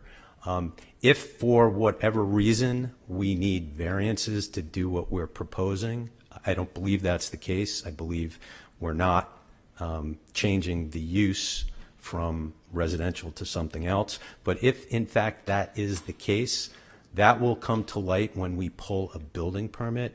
This will not get moved until we have all the proper approvals. If in fact we need variances, we'll address them at a later time. All we're considering now is your approval to relocate, rehabilitate, and save this cottage on site. Thank you. Are there any questions? Tracy, do you have more to present? Good evening, Tracy Kozak, Architects. Thank you, Chris, for the introduction. And yes, we are going to rehabilitate the cottage in accordance with the HCC design guidelines and with the Secretary of the Interior standards for rehabilitation. The list of things we're fixing up is on the front page. We are replacing just about everything in kind.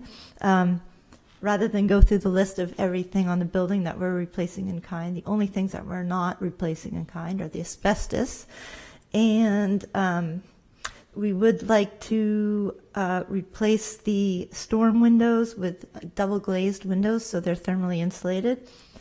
And we are building a new foundation, so one of the reasons we're moving it is so that we can lift it up and put it on a new foundation that is structurally designed, engineered to withstand the hydrostatic forces of floods and with all the proper requirements for a what we call a wet-proof approach. We are making the building, we'd like to, if it's okay with you, make it 3 inches the foundation itself 3 inches taller so that we achieve an 11-foot 0-inch what we call waterboard baseline, which is 3 feet above the current flood zone baseline. Nevertheless, in case it does ever get worse than that, we are designing this to withstand anything that might happen. So going through the elevations, we are keeping the same window sizes everywhere, even the weird, awkward ones, which are in the attic. Happy to change that to a more south end standard if you'd like. It's not centered on the window below and is a couple inches wider than the window below, which sort of drives me crazy. But we're holding true to the existing dimensions, quirky as they are. Happy to change it, just throwing that out there, but I wanted to show it as it was.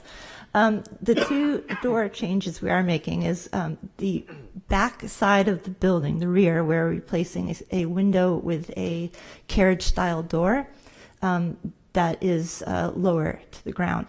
This is not visible from a public way. It's on the back of the building. It's not a character-defining feature of the building as it is on the back, and it is not visible from a public way.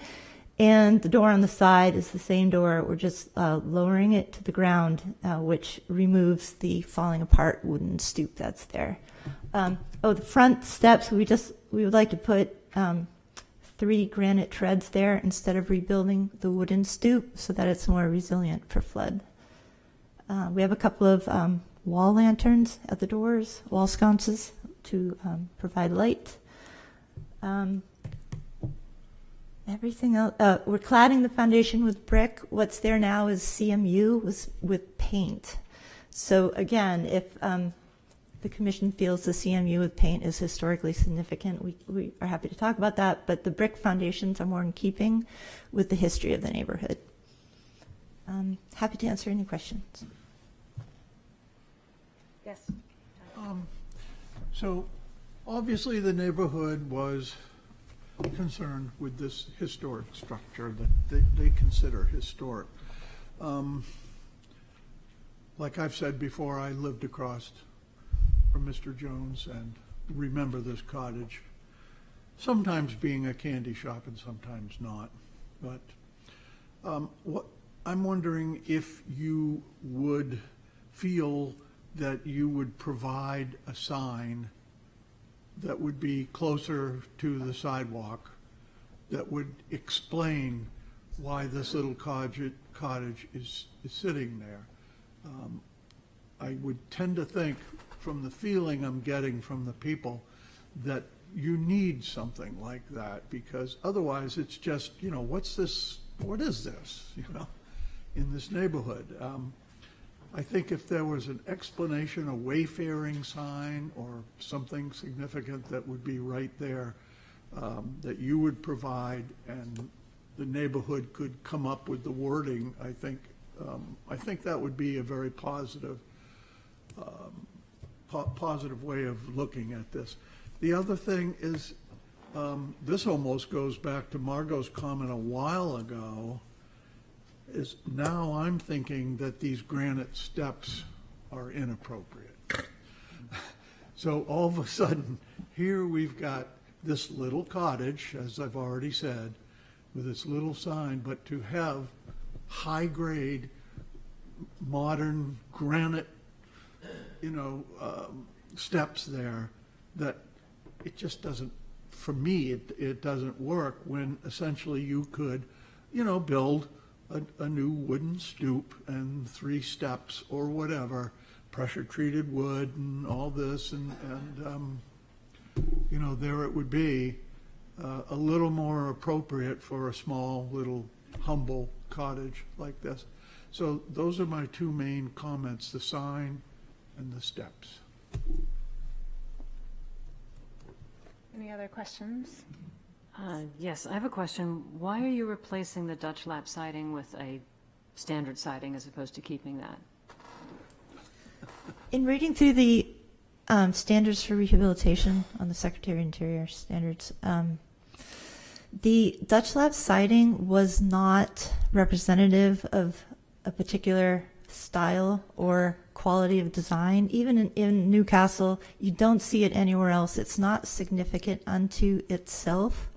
It was the cheapest thing available at the time, and it's not really a character-defining feature of the building. We certainly can. They still sell it. It's not as good of a product as the kind that overlaps. Everything else around it in the neighborhood is overlapping. You see this kind of out in the suburbs in Iowa. It's not consistent with the neighborhood. Can I follow up on that? I'm surprised you read the Secretary of Interior standards that way. I do think that the drop lap siding for this is actually character defining for what this is, which is like a little cheaply built, tiny camp or outbuilding. I hate to admit this to everyone right now, but I've just torn down our garage that was built in the 30s that had this, the same siding.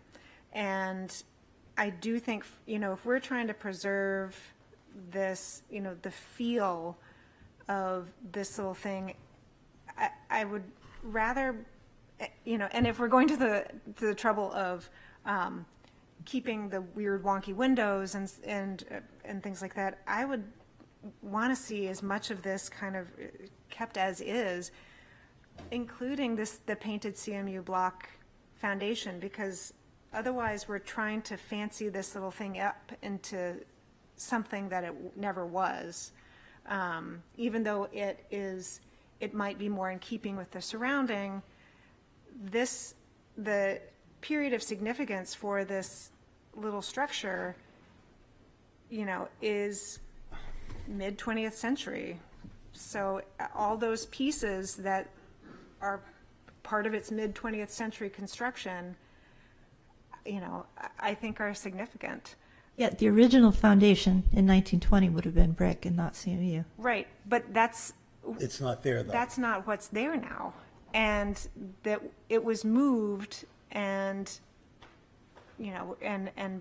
put on a CMU block foundation. So, I mean, not to say that a brick foundation would be inappropriate here, but I think if you're going for the preservation part of this, if that's our goal is to preserve this little thing, I think you want to preserve it. Yes. Oh, okay, go. Just a quick question. Could you just throw another layer of lap siding over what's there now so you could have at least the opportunity to flash and whatnot? Because one of the issues constantly that's faced with the lap siding is it's actually the sheathing also. And in that, trying to get everything all weatherproofing done on that one layer as you're providing it is a problem. Mm-hmm. It's a lot easier to close the building and then do your flashings and weatherproofing and then put your finishes on. And so the lap siding doesn't have to be the only surface. It could be a So you would finished treat it surface. as like a It would look finished- that way. Yeah. Yes. Does that make sense? It does, and thank you for your responses. We're amenable to all these suggestions. So I commend you for trying to find a very creative way to keep everyone happy and still have a very usable lot to build on. I agree with nearly everything that's been said. Yeah, granite, probably too much. I would go for the more authentic existing conditions approach to it. Just for clarification, the front door, are we talking about some faux elements? The front doors? No, it would actually work. You'd go in the door. It'd be a door to the building. Okay, Yep. okay. And the side door, they all work. But you would have a difference in elevation from the garage level to what? Possibly, and if it was decided that it was actually going to be used for a car, and that's not certain yet, then there would be steps inside rather soon with a landing. If it's used for multi-purpose, who knows? It could be a potting shed, it could be storage, it could be where they keep some extra lawn chairs, who knows? It could be different floor levels inside. That hasn't been designed yet, but it is for certain that the doors all open and can be used. Even better, because I think that level of authenticity as well is just, you're preserving this as a historic piece. Did you think about moving it closer to Marcy Street so that you have more of a space beyond? We did look at that. It is a little tight to turn a car. It can be done. But one of the primary hopes and dreams of the landowner would be to have a garden. And it's positioned there so that we can get just a little bit of sunshine on the plants from the south and the west. But again, I think what you're doing to try to make this work is commendable. Thank you. Sure. Any other questions, comments, suggestions? All right. Larry, did you have anything to say?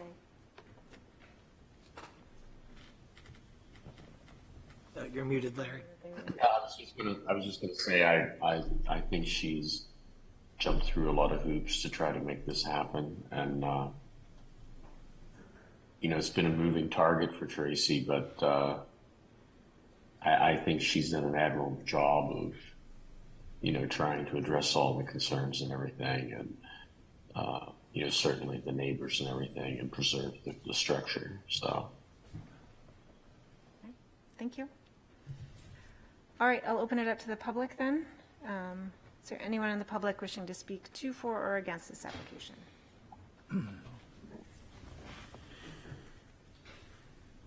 Hi, Barbara Ward, 16 Nixon Park, and I work at the Black Heritage Trail at 222 Court Street. I am really pleased to see this. I think it's really a great solution. I agree with everything you said about keeping those original features that are really define it as the kind of building that it was originally.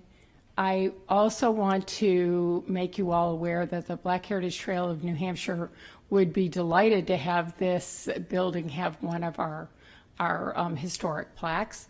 We do have a marker process for applying for a marker from us. We pay for half of it with funds that were set aside quite some time ago to allow for that. And we work in conjunction with whoever the applicant is to come up with the wording. We own the plaque and we maintain insurance on the plaques as well. So that we would love to see a Black Heritage Trail of New Hampshire plaque here. So if there's, you know all about our marker program, Tracy, so hopefully that sort of solution will bring about what John is suggesting. Great. Thank you. Thank you.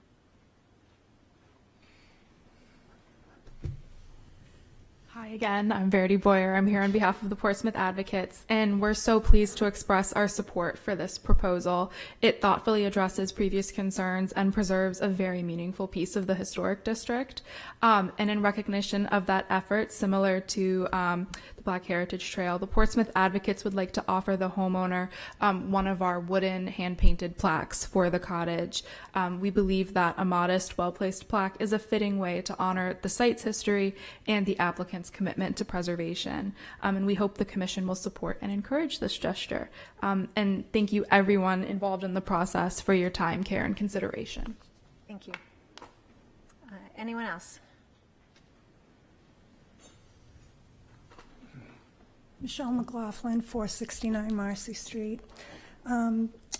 The proposed development or renovation and relocation of the cottage looks really nice on paper. It's a lovely exterior. Yet it's taking the cottage beyond anything it's ever been before and is not significant to its past in its present proposal. I think it needs to be certainly renovated to make it sound and waterproof and so on, but to preserve the appearance of the cottage as it exists today. And also some of the, so that's my comment, and some of the abutters are out of town tonight and unable to be here.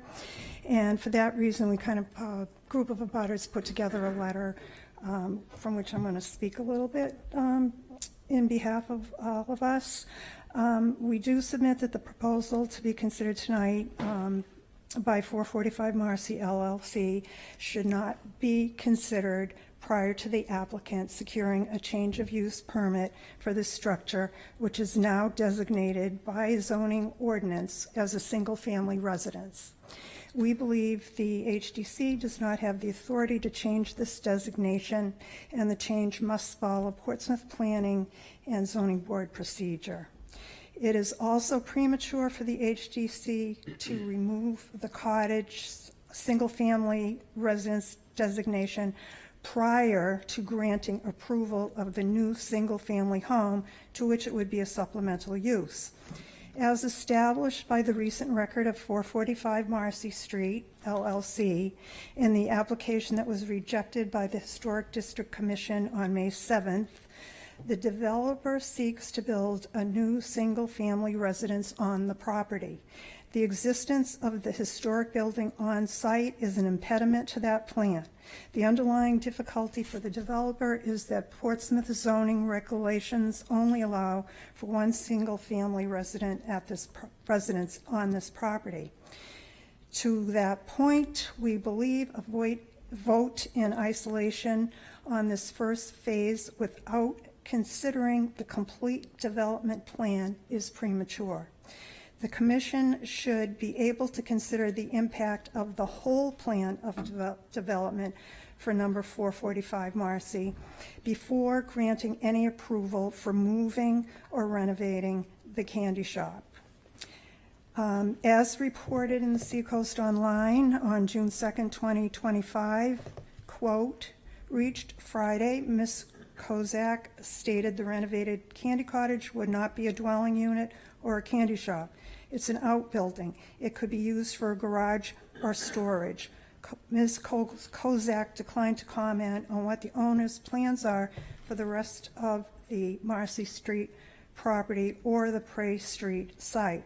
For these reasons, the current application to alter an historically significant building to serve as a garage or an ADU for a yet-to-be-approved development should be summarily rejected.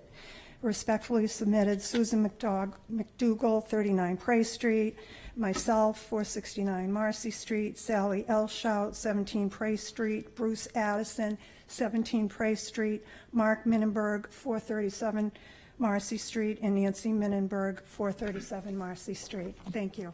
Thank you. I'll just respond that we don't have anything to do with the zoning regulations, and that zoning changes, change of use, whatever needs to be done is not in our purview and can be done at any other time. It doesn't have to, it can be done before or after. There's no set timeline for that. So we're just going to stick to our purview tonight. Thank you.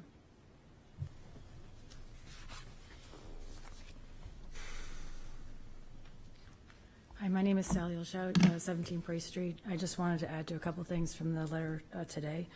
I just think there needs to be more transparency on the entire project as a whole. I've been here, I was here the last couple of times, and we have to talk about the candy store, but you also need to talk about the whole plan, because the very first plan considered an ADU on Prey Street and a single-family home. And then on Marcy Street side, there was just the candy store that they wanted to demolish or remove. And so as much as it's a nice idea to move it, I've heard tonight from Tracy that it's going to be changed in kind, but then from what she explained, all those changes, it's actually not going to be that. We got fined for replacing our chimney in kind because we put it back to the 5 flues and it was 1 and we got fined. So so in kind is exactly as it is. I do agree that if it's to stay there, that it needs to stay in the state and using the boards, as you said, or, covering it up. Just keep it as it should be, not with granite steps and embellishing it all. It's something that it's not. It's a building that's been there for 75 years. It doesn't matter what it was in Newcastle. It's not there. But my concern is that we're not looking at the entire project with now potentially 4 buildings, because at first it was ADU on Prey Street, then it said, Tracy said it's going to be discussed and removed for now and discussed at another time. And when it was, when the ADU was on the building, when the ADU and the single family were on Prey Street, it looked like it was 2 residents, something that I mentioned in the letter from the very beginning. And now this, we don't know if it's going to be a garage or if it's going to be a potting shed, but obviously it doesn't seem to be a single family residence. So bottom line, there just needs to be more transparency on the entire project. So how can you approve what the candy store is going to look like without looking at what the other buildings are going to be? That's it. Thank you. Anyone else wishing to speak to this application? Anyone online?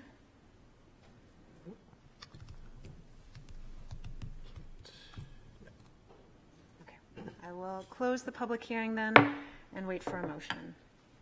I would like to make a motion that we approve this project, the removing and pushing it aside, getting closer to Partridge, with the stipulation that the exterior of the structure be kept as original as possible, unless there's something broken or what have you that, has to be replaced. And also the foundation be cement block. This is what you wish for. This is what you're getting. And that the front steps be a wooden, conventional, code compliant landing with 3 steps down, and that the ability to place a sign on the front of the building would be provided by the owner and agreed to. And I think at that point that, that's my motion. I'll second that. I know that's a long motion. Isaac can handle it. Yeah.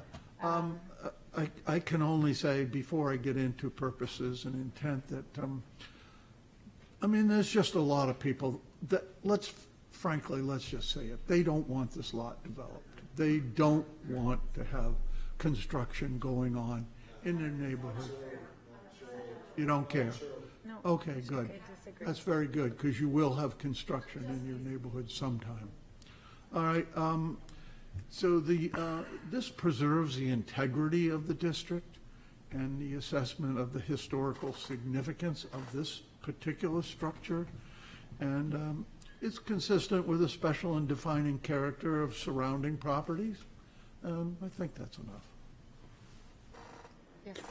I just have a couple of issues with your stipulations. Maybe there is a point in time where this could be brought back, a point in time in history with some research. Because if you look at what we're dealing with now, you have cement board, you have some very unappealing glass windows in the porch area. Yep. So you have some undersized framing as part of this. So I don't think that that kind of language in the stipulation serves the best interest for this structure, if you know what I'm saying. I'm thinking there's something in between. More specific? Do we need to be more specific about the exterior cladding, the foundation? Are the windows that she proposes okay? Are the doors she proposes okay? I mean, well, here's the thing. I almost think that admin coming back as an admin approval with a proposal of what the exterior should be based on some earlier versions of what this cottage looked like in its prime as a candy shop. Does that make any sense? I just hate to see cement board and these kinds of windows with no kind of articulation be a permanent fixture in this community. I don't know if we can. I'm sorry. Talk to the public at this point. If I may, I Yes. think what concerns me about John's motion, as lovely wording as you have, is that it allows a little bit of wiggle room for, what is going to happen with the siding, and is it going to be put on top of the existing siding? And I think there's just a lot of unknowns. So while I think that this is something that could be voted on, I think that having some details come back as an admin approval would be a really good idea to address your concerns, Martin, and make sure that what we think we've articulated and what the applicant has heard are the same thing. I'm not really sure I understand where you're coming with this. When they move it, it'll need a new foundation. And so I'm suggesting a cement block foundation. That will look the same as this right now. What I'm suggesting is that the building, the way that it looks right now, is how it would look when it's sitting on the new foundation. Since this has been decided by the neighborhood that this is a very historic structure, I don't see how we can allow them to pick at it here and there. And the other thing is the structural work on the inside, and it needs some structural work. I'm surprised that the roof hasn't sagged and such, because, my God, the rafters are 2x4s and they're 4 feet apart. That structural work can be done without ever being noticed. So what I'm trying to say in my own little way is to just take this building, move it over onto a new cement block foundation, and that's it. Let the back of the building have their carriage door, but everything else has to be the same.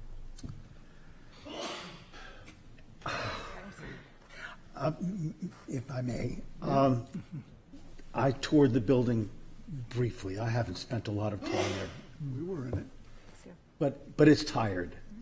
It's tired in many respects. Tired and pardon me the way I'm saying it, but outdated also, past its prime. We don't put windows like that on porches anymore, probably for good reason. And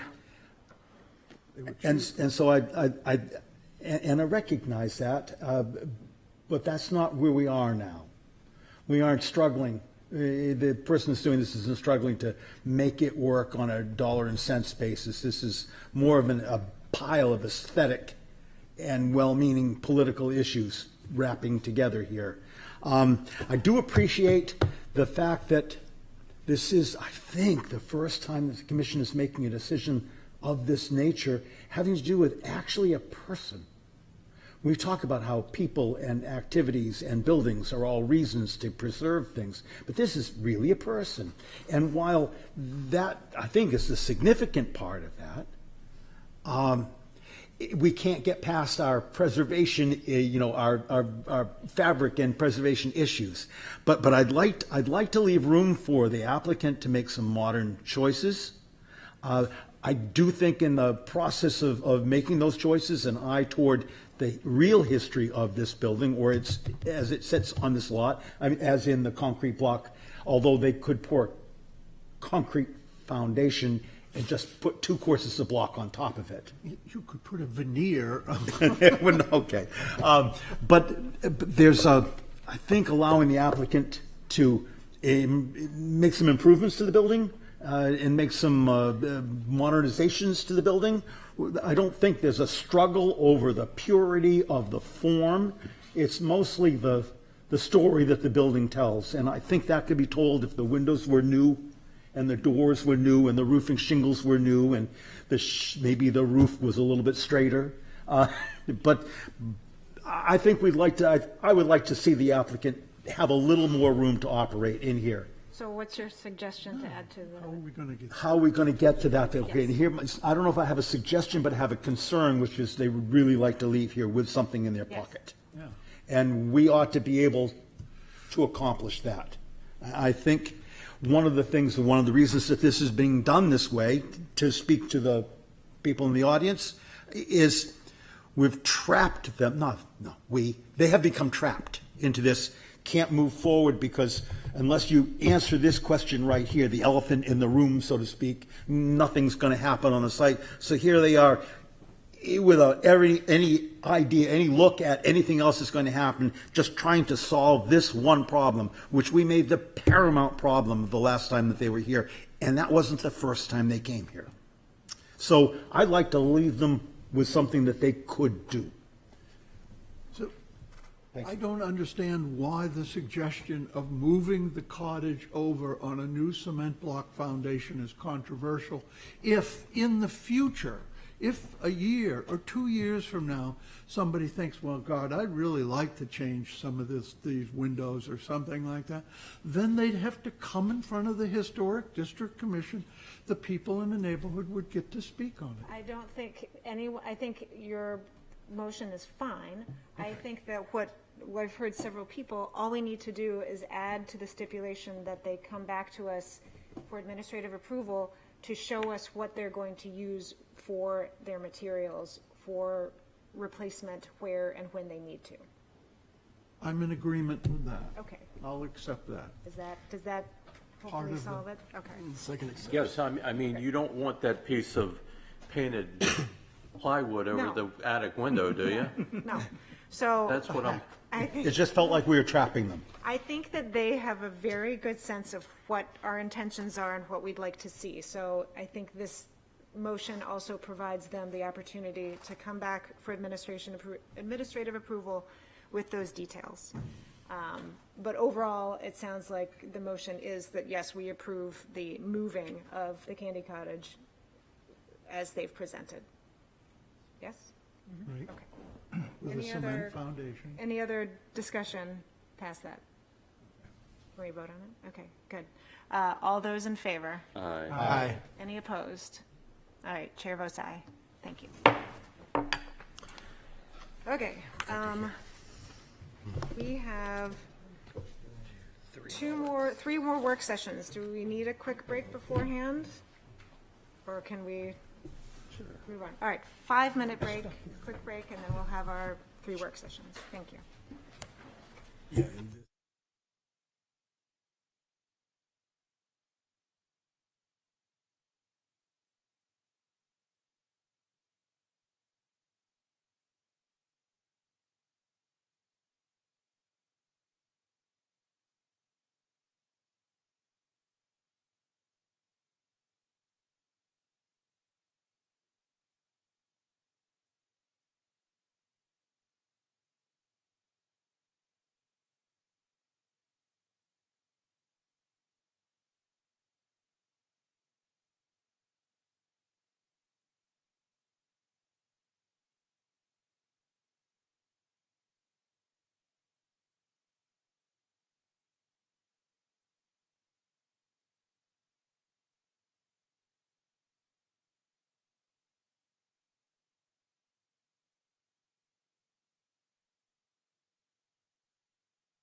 unfortunate is that Trying to- they're not playing in town, or I'd go see them. Yeah, all right. Nice quick break. We're going to go down to the table for the next 3 work sessions. I said before. I'll read this one in while everyone's making their She way. didn't respond, so I went at one. Hey. That's awesome. All right. Yeah. I'm going. Sorry about that, Isaac. That's okay. We have work session A, work session requested by PNF Trust of 2013 owner for property located at 266 to 278 State Street and 84 Pleasant Street, wherein permission is requested to allow the construction of a new 4-story mixed-use building, 266 and 278 State Street, and the renovations of an existing structure, 84 Pleasant Street, as per plans on file in the Planning Department.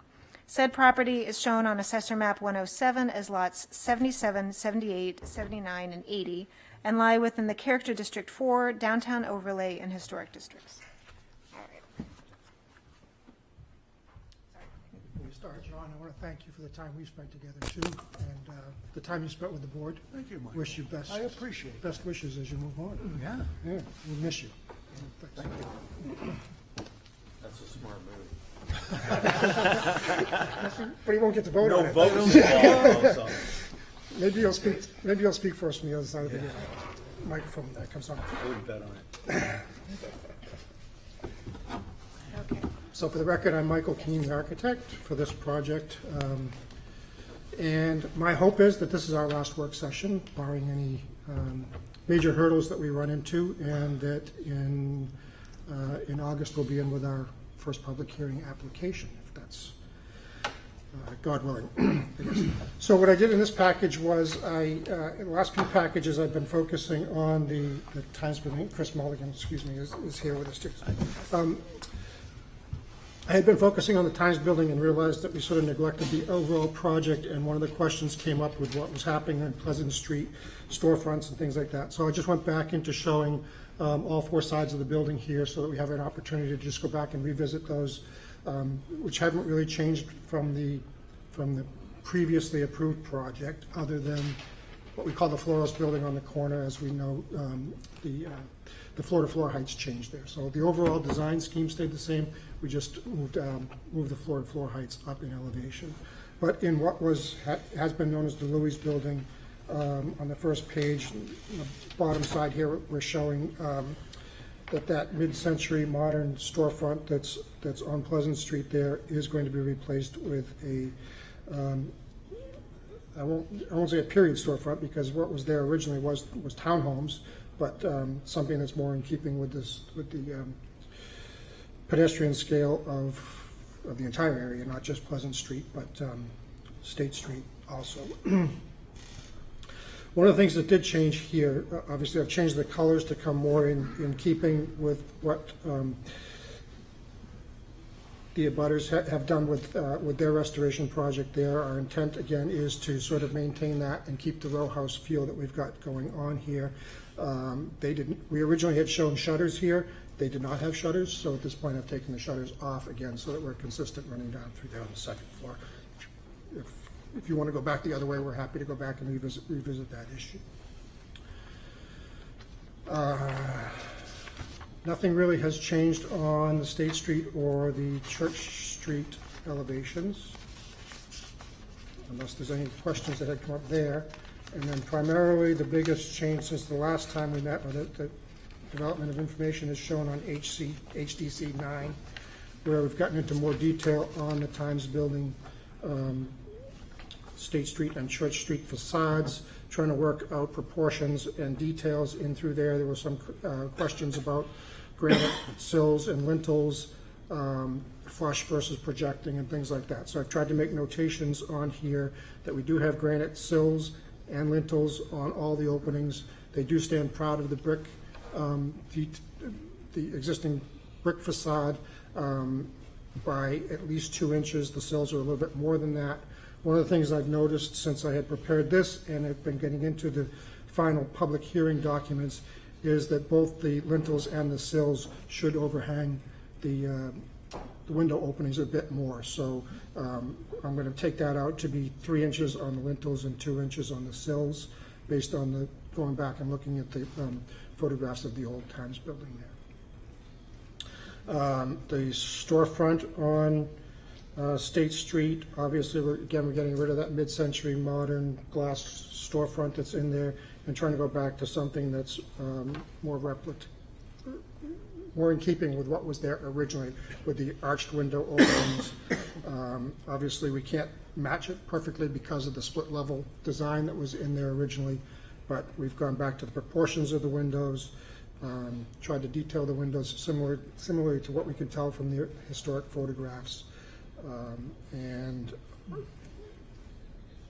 eliminated the stairs that got us up to the other levels and things like that. So we did pick up the granite band that exists above the arched windows, the keystones in the arches, the granite spring blocks at the bottom of the arches would be replaced, and we'd go with a granite apron under the sills.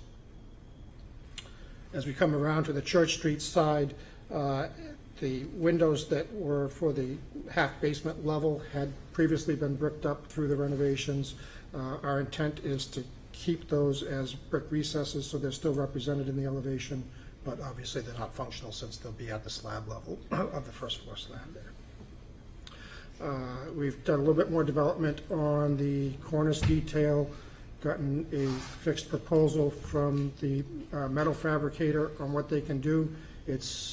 They're basically able to match whatever we're looking for. So the profile that I had shown you at the last meeting, they're basically able to do for us in aluminum. So with that, if you have any questions, I'll be happy to answer.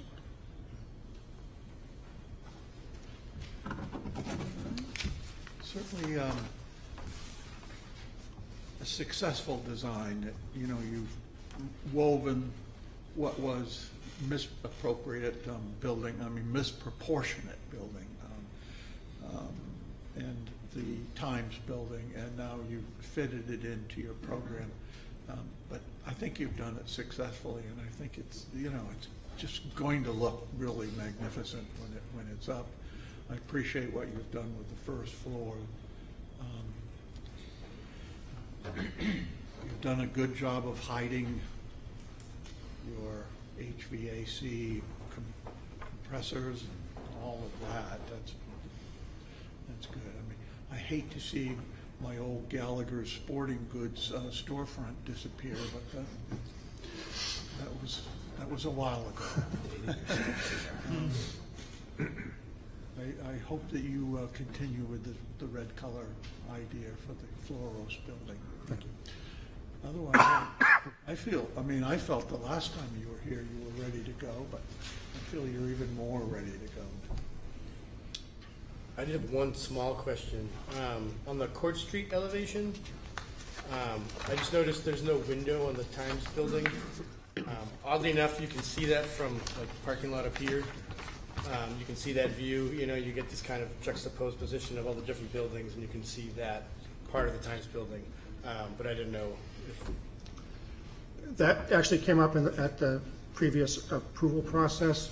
Yeah. And based on some information we got, we had shown some windows in there, but in going back through and rechecking the code and in response to one of the abutters' concerns, because we're zero lot line, we can't have any openings on that.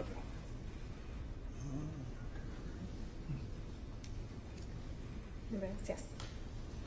You're talking about next meeting, you'll probably go with a full hearing. Yes. I would have liked to have seen your window types, your materials, your brick samples, some of the materials that you'd be using, some of the greater details, the railing. Am I missing something? I didn't want to go too far in the work sessions. I thought those were all public hearing items. Okay. We had talked about them in the previous development, so we'll be coming in basically with those again, but I didn't want to get into too much detail at the work session level without having the public Would you like input. to tell us now what brand of window or anything like that you're thinking of? Yeah, we're looking at Pella windows throughout the project at this point. We had originally looked at Stiles and Hart brick, water-struck brick, when we were going to be trying to infill the storefront on the Times Building. So we're probably still going to go in that direction. It's a restoration brick, light red and Bainbridge, I think, are the two that we blend together to sort of make that. And we did have a different brick for the backside of Church Street. The name is escaping me off the top of my head, but I will go back to the previous application. And it was a Morin brushed velour, narrow flashed, or equal. Well, I just wanted to add that I appreciate all the articulation on the Times Building and the granite. I think that's going to make a huge difference, and the cornice is very appropriate considering what was there. So you're totally ready for the windows and that level of material discussion. And the Flores building, we were talking about an imitation slate roof. On the Louis building, it would be an architectural shingle to match what Ms. Jenny and Mr. Beebe had done. And it's clapboard on the Flores building? We had originally shown a hardy plank cement clapboard, yeah, and a Like Boral a- storefront. And I can't remember if it was a wider exposure or if it was still just the standard 4-inch. No, it was a little bit wider. I That's think what I it'd be thought. even wider now with a taller building. Okay, Yeah, that's what I thought. Probably go to a 6 or 7 inch. Okay. Anyone else? Any other questions, comments, thoughts? Sorry, David, is the hardy plank the same as was put on the State Street building? The same product? The restaurant Mama Luca's. Is that the Yes, same? that, to my knowledge, that's a hardy board, or hardy plank, or, yes. Huh. Yeah. There are different textures. It's a matter of choice. Yeah. Smooth versus wood grain. Yeah, the wood grain is. Yeah. I generally don't use the wood grain because it No. collects dirt. So I understand why someone would think to make a wood grain. In practice, I just don't see, it has no place in this town. no, I usually go smooth just because the dirt collects into the wood grain. Well, wood grain screams I'm fake, so. Or I'm trying too hard, Yeah. or, I mean, there's all kinds of ways of putting it. I'll have to say, I appreciate your sensitivity in conversation to your budding building, who's, because of the way things go, beats you to the finish line. But They were more than patient. But I think that one of the significant parts of this thing fitting in is how you fit into that building that's there that you are only taking part of. And that, I mean, that says fitting in. And I think the entire commission feels that way. Yeah. Yeah, But you would say that whole block is just a very strange, organic looking. You wouldn't plan that. All right, well, I think you've got a lot of positive feedback. Yes. Where's the yeah. solar panels? No, that's, I saw them, I know they're here. They're on the the- first story building. They're on the neighbors. They're on the neighbors' neighbors. Oh, that's the neighbors. They're already there, yeah. Oh, I know they're there. Yeah, that's the neighbor's property. We approved But them they're a long time. 10 years ago. Yeah. Yes. we did. Minimally visible. It's just they kind of look different. That little building looks On different. the side, it's, that's different, that was there before. Anyway, all right, hopefully you don't have any other questions, but, I think that, it's all, we've looked at this so many times, Right. and we had approved it once before, so, I think we're all in, There's been some attrition and some. and now you've made even better improvements to it, so. And you have electricity now. Yes. It's the little things, isn't it? Yeah, those little things. I would like to, and maybe this is old-fashioned, maybe showing my age, but I think that I would appreciate, even more than a sample of brick, is a brick panel on site. I was planning on doing that. By your mason. Yeah, they could To do show us what what it's really going to look like. And I say that with all honesty. Back in the day, we used to do this, and I actually saw owners kick them down and say, do this, because it didn't look good once it was built. Everyone starts out with great intentions, but an in-place sample makes a long story short. I was planning on doing that and inviting commission or staff to come and look at it before we go too far. Chocolate chip cookies. Bring whatever you want. Just the hardy plank, is it for the red area above the storefront, or is it also the storefront? No, the storefront, right now, we're planning on Borough. On Borough. not wood. There's not going to be any wood on the street level? I'm hoping not to. I would, Your hopes and mine are not in alignment. I think, I like the Boral material better than a hardy. I don't know if you want to just take a look at any other potential materials for the wide planking. There's other materials now, more recently, having looked through the Selectwood catalog, I'm just going, oh my God. You know, there's other materials. I can't put my name on them because they sound very funny to me. Yes. But, you know, they're made out of...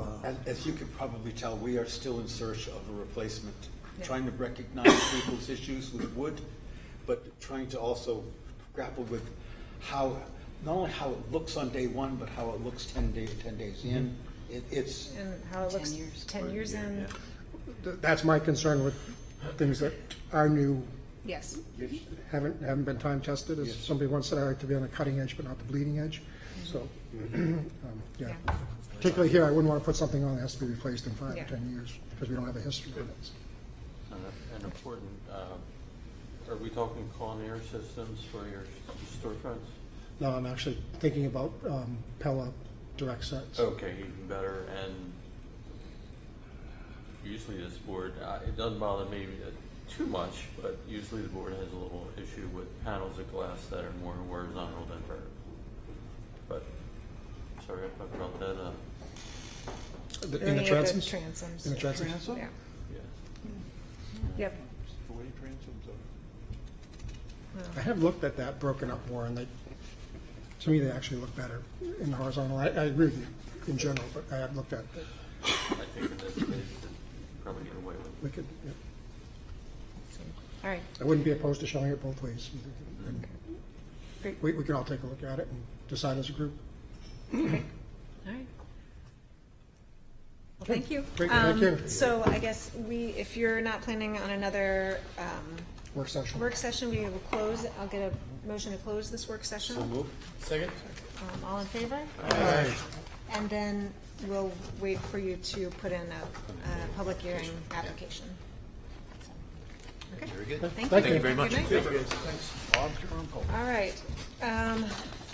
Two more. So the next one is work session, new business. Work session requested by 420 Pleasant Street LLC, owner for property located at 420 Pleasant Street, wherein permission is requested to allow new construction to an existing structure, reconstruct rear portion of structure after fire damage, as per plans on file in the planning department. Said property is shown on Assessor Map 102 as Lot 56 and lies within the General Residence B and Historic Districts. Hi there. What'd you do to that fine house anyway? Burned it. I don't know who burned it, but. Welcome. Please introduce yourselves. Yes, good evening. Mark Giannini from Portsmouth Architects. I'm here with Richard Desjardins from our office, and the applicant, Jeff Semperini. Semperini. Sorry. One of the members of the LLC. Oh, thank you. You're not a Portsmouth Semperini. Yes, he is. Oh. All right. Sorry, man. Yeah. So as you mentioned, there was a recent fire. The previous owner had started the renovation work that we had previously gotten approved through this board and also through the Zoning Board of Adjustment. And then after that unfortunate accident, the previous owner decided he didn't want to continue with it, and now Jeff has taken on the task of renovation, restoration, and and some minor adjustments to what we've previously been here before in front of you. So right now, we're proposing to basically maintain. Yeah, I don't know if in the sound booth, there's a little bit of feedback. Should you There we go. swing one Nope, of those this is- over, or put it right in the middle maybe as much as you can? Yeah. Well, apparently That's this what the pickup of, is, Okay. picks up the most, so. All right. All right. So just a quick overview of the project, and then we do have three different options to kind of get your feedback on for the proposed changes. And then we also have some different materials in here that we want to get your feedback on as well that are being proposed.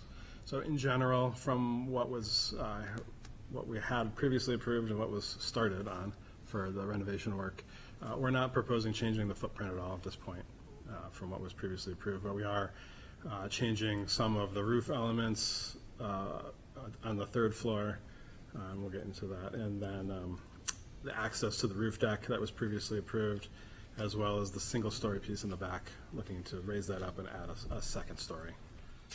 So, looking at A1 real quick, you'll see in the bottom right, that's where the that's where the addition that was removed and the fire started. You can see some of the remnants if you haven't been over there already. On the second page, A2, this is more of context photos of adjacent properties of the street, on Pleasant Street. And same with A3, really, looking from the Franklin Street dead end that we know we're on the side of. And you can also see in the bottom right corner, the 428 Pleasant Street, a butter neighbor that has a lot of similarities between the two properties, at least from the Pleasant Street side. So as we get to A4, Richard can kind of go over some of the three design options and the similarities and differences between those. So I'm just going to quickly skip past this particular page. We'll come back and discuss the materials and selections. But if we go to A5, this is the first of our three design options. This is our preferred option. With the relocation of the deck access, we have pulled it out of the stair tower and put it off of the living room. So the stair is now just for purely entry into the three units. And you can see that in the elevation here. The egress stair tower roof is the same as what it was previously approved as in the original application. And in this particular option, if you shuffle between this sheet and the next one, is essentially a gabled end, I don't want to call it a dormer, but a gabled end feature that allows for a door to be placed off the living room. This is required for head height, as the eave on that third story is roughly about 6 feet, and you need about 6'8" for an actual door. Hence the reason we need to make this adjustment in this particular area. The deck is the same size as previously approved, same height, and moving on. Our second option here, we have actually provided a little bit of a hip around the stair tower. In this particular option, it provides us with more headroom on the interior of the building, which would be a nice addition for the interior livability of the space. And then with the same relocation of the door off the living space, and in this particular option, we've extended essentially the east elevation's hip to become flush with the exterior wall of the building, which you can see in the roof plan on A8. We have this a little bit strange looking flat roof that terminates at this extension of the hip. And you can also see the hip profile around the stair tower as well in the roof plan for this particular option. And also just with the hip option, it eliminates the kind of the two steps of the flat roof that's in the stair tower that was Cleaner. in the previous. Yeah, I know that we're talking massing and your roof styles and such here, but you know, your back door, you're going to have to pay attention to some kind of cap over that. Hopefully it's of historic nature, if you know what I mean. Yep. Agreed. Rather than just molding around the door. Yeah, agreed. I mean, and obviously something You'll have water less coming. ornate than the front. And you'll have water. You're talking about the horizontal stuff on the front? What are you? No, I'm talking about the side lights and the fan light, Yeah. and also the overhang. You know, while I've got your attention, I'm wondering, has anybody looked at those horizontal bands on this front of the building? Are they real? Are they on the sheathing with the clapboards coming down on top of them, or are they on top of the clapboard? I don't know if they're on top of the clapboards. I mean, they telegraph, everything on the front telegraphs, right? So, I mean, you have significant, part of that's from the structure internally, right? And our goal is to reframe it, and I think that will also prevent some of that telegraphing, but I believe you have that breaker board in the front. I think you have siding below it and then siding above it as well. Okay, that's what I was wondering. Yeah. Because I seem to remember in the past that the building didn't have that, and somebody just put those boards on there to give it that typical Portsmouth Federal look. It's possible. I mean, in possible. the 1980s, when the Advocates did their That was inventory, most of the building, if not all of the building, had Siding. asphalt shakes siding. Yeah, the left side where the fire was still is asphalt shingles is the siding. Yeah. So, I mean, it's. So some of that detail wasn't there when I had the I asphalt. was just, little heads up, I was wondering. So then just quickly, the third option, the deck access roof area is the same as option 2. However, in this particular option, we cleaned up that same separation in roof to be just one continuous shed to align the eaves with the rear of the building. That was one thing that we tried to be cognizant of on all 3 options, was trying to align the eaves in the back of this rear stair tower, and really only break that at the location of this new entry to the rear deck. So that's it for the 3 options. I can just quickly touch on the materiality and some of the design and design decisions that we've made on A4. I'll just run through the list real quick. So essentially, we're looking to replace all of the windows with an Anderson 400 Woodwright with bronze and simulated divided lights. The 3rd floor windows, we have not determined which ones yet, are going to be casements, just because they're too small to be egress size windows as double hungs, just so that you're aware that that is coming. The roof entry, or the roof deck, is going to be a Anderson entry door, and the siding and trim that is to be repaired and replaced in kind we're restricting that to be the Pleasant Street and the Franklin Street side of the building. And then on the back rear and the east elevation, we are looking to replace that siding and side the additions with a AZEK product that I'll let Jeff present in a second. As well as we're going to continue our trim profiles around the back of the building to match what is existing on the front, utilizing that particular product on those 2 elevations. Continuing on, we are going to aim to remove the large front chimney and rebuild it as a veneer. For interior structural reasons, and We are also looking to maintain the removal of the rear chimney, which is a little bit smaller in the back portion of the building.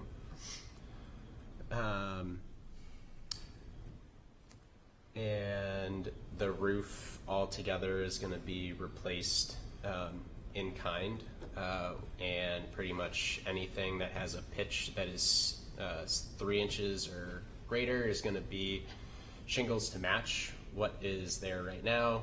Anything that is shallower than 3 inches is going to be a rubber membrane. Does anyone have any questions at the moment? When you say replace all the windows, you're talking about every single window? Every window. So facade. they're, from the fire damage, there's significant damage. Some of the grills are falling off, some of them. I don't even know what brand they are. You know, like an Anderson window, you have a sticker at the top, right, and it tells you the model, it tells you what day it was made. So if there's ever a warranty issue, the homeowner has a chance to track it. None of these windows have that. Plus, from an aesthetic perspective, we're looking to, right now, they're currently white. We're keeping the grill pattern the same. Is it 6/6, I think is the grill pattern. That's what the French doors will be as well. It won't just be a single door, it'll be dual French doors on the back deck with the same grill pattern. But with that dark bronze look and probably like a lighter color home or the What exterior. about the exterior casing? What about the exterior trim around these windows? Yeah, good point. So that's what I wanted to bring up to you today, if I may. That's a really good point. All right, so, fellow PHS graduate of mine from 2001, I think you finished a little bit ahead of me. 68. 68, good for you. So I want Rich to point out to me, if he would, what on here is wood siding, what's PVC siding? If you can. I'm testing you, Rich, if you can. Well, I can tell this is different than this. What is, these two? It looks like it, or just the reveal. All right, very good. But no, I mean, I can't. Can't tell, can you? It's all painted. No, we want you to touch. We want you to touch it. So, what you have here, and what this is, right, is AZEK PVC Paint Pro siding. I know PVC is a bad stigma attached to it as far as the sheen to it. I just listened to Michael Keane get up here and talk about Hardy. Cementatious product, absorbs moisture, not exactly conducive to New England, if you will. This here has to be painted. When you paint PVC, the paint doesn't bond properly. This here, the paint molecularly bonds in one day, so it has to be painted. It looks just like wood. So your sills look just like wood. You're not replacing any rot, and you're not having to scrape it down, release VOC emissions into the atmosphere every time you paint. You're not doing that with this here. You paint it once and you're done. This siding,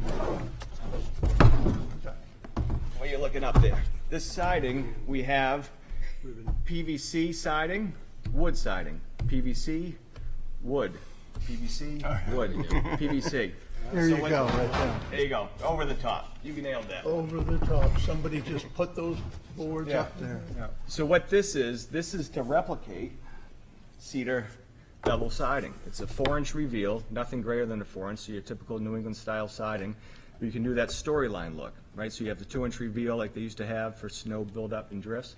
It graduates up into a 4-inch reveal. It already has that grain pattern on it, so when you spray it, it already looks like painted cedar. You sure can. Do you face nail them? You do, just like you see here. So it's all stainless steel siding nail, just like you would with cedar. Face nail. You face nail.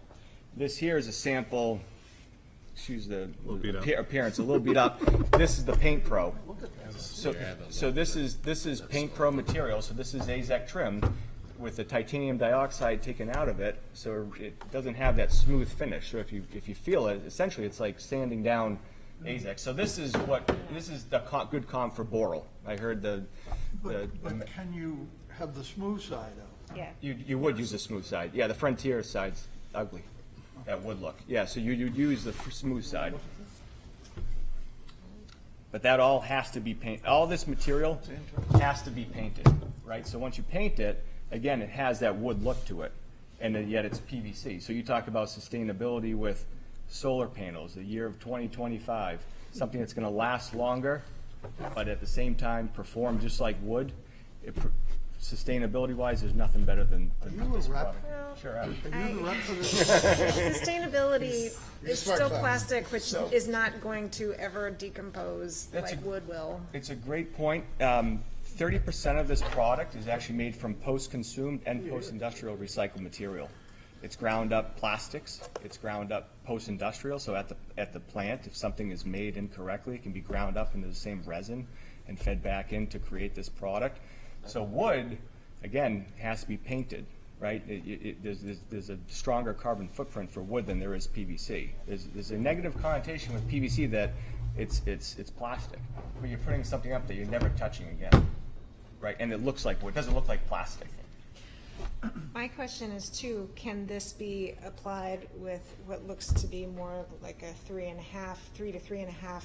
Just like you see here. So if you look at, I don't know, if you look at one of the photos of the front of the house, yeah, you have what you see here, right? You have a 2-inch maybe for about maybe 3 feet up the side of it, and then it graduates into a 4-inch reveal. I'm looking at it, well, in some spots, but it's consistently narrower than the 4-inch, so that's my question. It doesn't have to be 4-inch. That's fine. 4 inches That was my question. Yeah, 4 inches is the maximum it can be. Yeah. Good. I'm wondering if you can, A, B, and C, the back of the building. I mean, you've got like 2 pages, A5 and A6 is number 1. And is there any way that we could have the 3 of them together so that we can look at them? You know what I'm trying to say? A, B, Compare C. them. The backs of the back of the building. Right, so it is 1, 2, and 3, and then there's 2 sheets for each option. Yeah, I'm wishing that it wasn't like that. I'm wishing that it was all on one sheet so that old eyes could say, oh, I like this one better. Because they all kind of look the same. Yeah, they're all very similar. So, Can I jump? please. Yep. I don't want to, this is the source of the problem we've had with you all along. He's pointing at me. I don't want to pick on something I like. This is really not what I'm here to do. I'm here to find something that I find is appropriate, that is good for our community. I'll touch the microphone. And when I look at things, I feel like I'm being let down by all of your applications, and I'll say why. And maybe this is a non-starter for you, but you don't need 7 votes. But I'm really concerned about losing the articulation of the building that we got years ago. The narrowness of the L coming off the back. That to me, it tells me a story about the Federal Block and that 2-story L coming off, or in this case, 3-story L. But so what happens, and what you're proposing, is when you put that new piece on the back, on the ground, the piece from the ground, when you put that piece on and go up 2 stories, it looks an awful lot like the front facade of a typical house in the neighborhood, like we have repeated other houses in that same street. And it becomes a mass of a new front to me, in my eye, and it also masks the elements of the pre-existing building. And that confusion I'm having a problem with. And to my knowledge, all 3 of your proposals include that 2-story piece on the back. And I think that it squares, it gives me a sense of it squaring off the building in a way that I don't feel is natural to that form. And I think it's stepping up and becoming a very large building on a street with 2-story buildings on it, in some 3-story buildings, the next door neighbor, but not blocks. So I'm feeling like I haven't seen the place to start yet. That's the problem we've always had with you. I know it. You can't see it. I not to diminish, because I agree with what you're saying, but correct me if I'm wrong, is the rear elevation here generally what was approved? Was that 2-story Isaac, if you thing? go a few pages down, Yeah, We've got the attached previous approval. Oh, down towards the end. Yeah, towards the end. Fight Yeah. that's already been fought. Right. I think this has already been, And well, no, it was lost. it was a one. Yeah, it was a one story. It was one It was story. a one story. And do you see how that Yeah. allows the previous building to Show. show? Yeah. And the sensitivity that they showed when they were doing this, where they had the old L, the newly punched up L from 1 to 2 stories, and kept that centerpiece back so that it maintained a level of articulation. Yep. That's what you got out of that one-story shed on the back. That's what I think.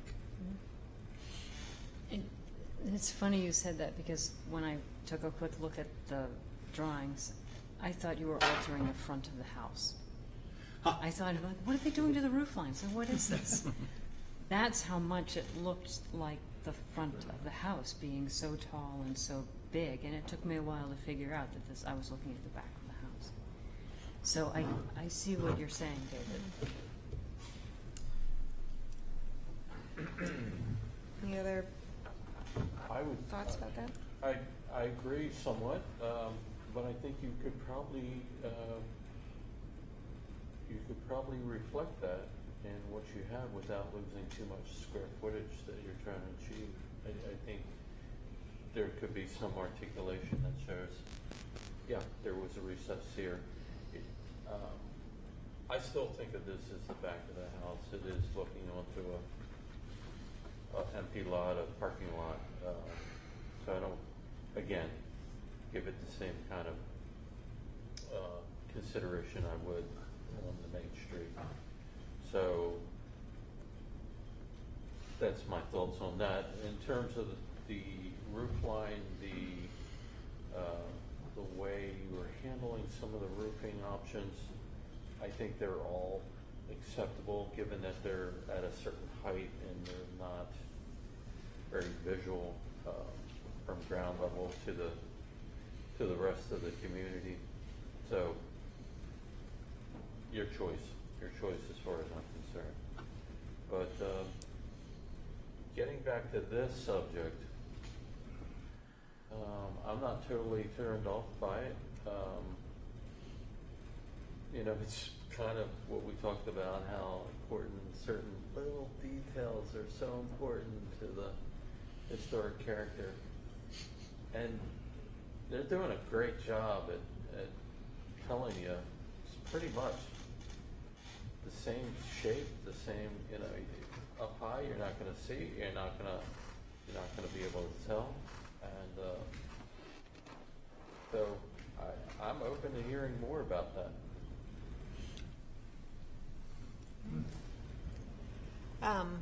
I will just say that I agree. I mean,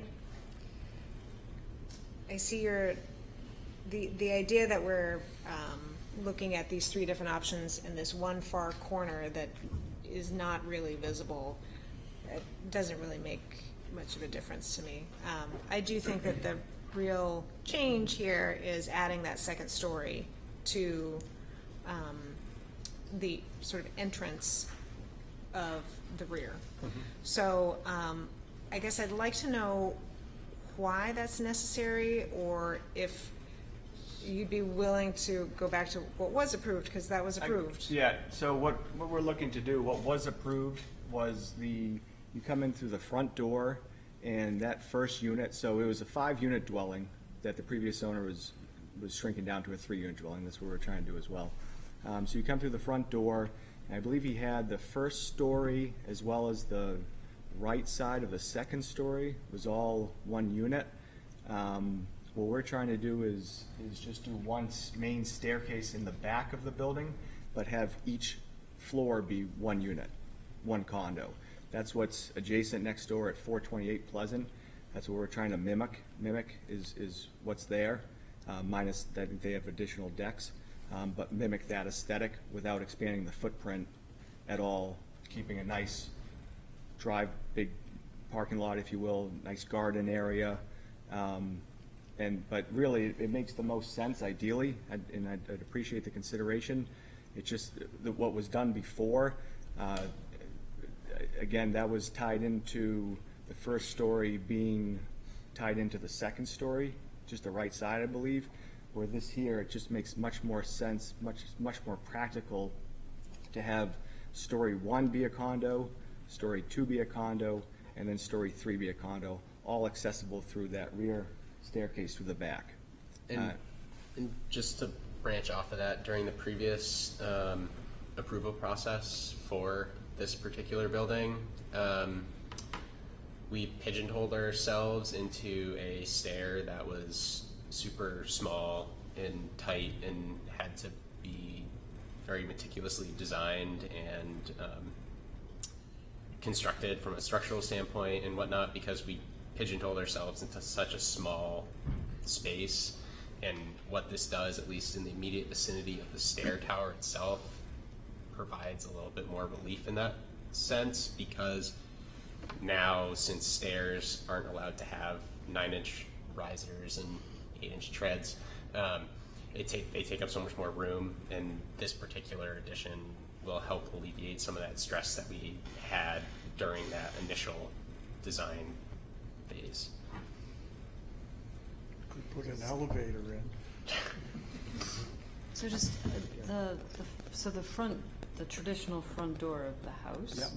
will still exist and open just to the condo Yep, on the so- first floor. yep, exactly. So how it is now, you go through the front door, there's a staircase right in front of you to the right, a very old staircase, and then another staircase, and then another one that goes up to the 3rd floor. So our goal is that front door is going to stay the same, beautiful front door.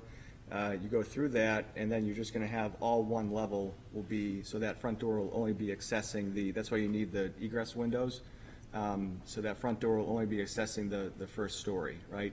So that beautiful interior staircase is going to get trashed. They're all, since the fire, I'm not sure if you've been inside of it, I mean, they're structurally they're already pretty much trashed anyway, so unfortunately. Our goal is to salvage as much of the interior wood as we can.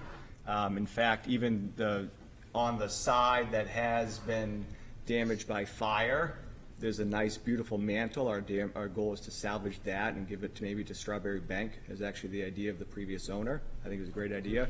But there's a lot of nice wood in there, wood floors that we're going to try to salvage as much as we can. Maybe incorporate it some way into the design. But at the same time, we need to put a sprinkler system in. But yeah, I mean, as it stands right now, it's not conducive to modern living. It's just not. I mean, it doesn't meet any of the codes.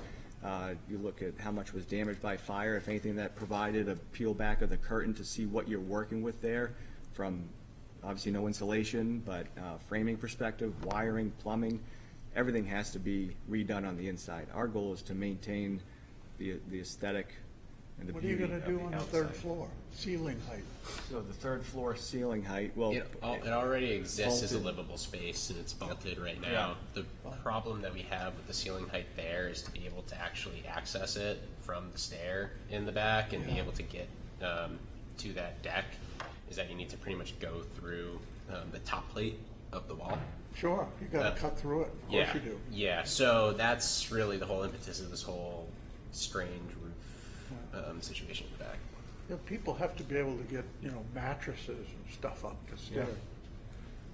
There's a nightmare in my house. And you can't do that as it's currently constituted in the front of the house. When you go through the front of the house, it's very difficult to get anything up there. And in fact, the railing's already been kind of removed some, so it's.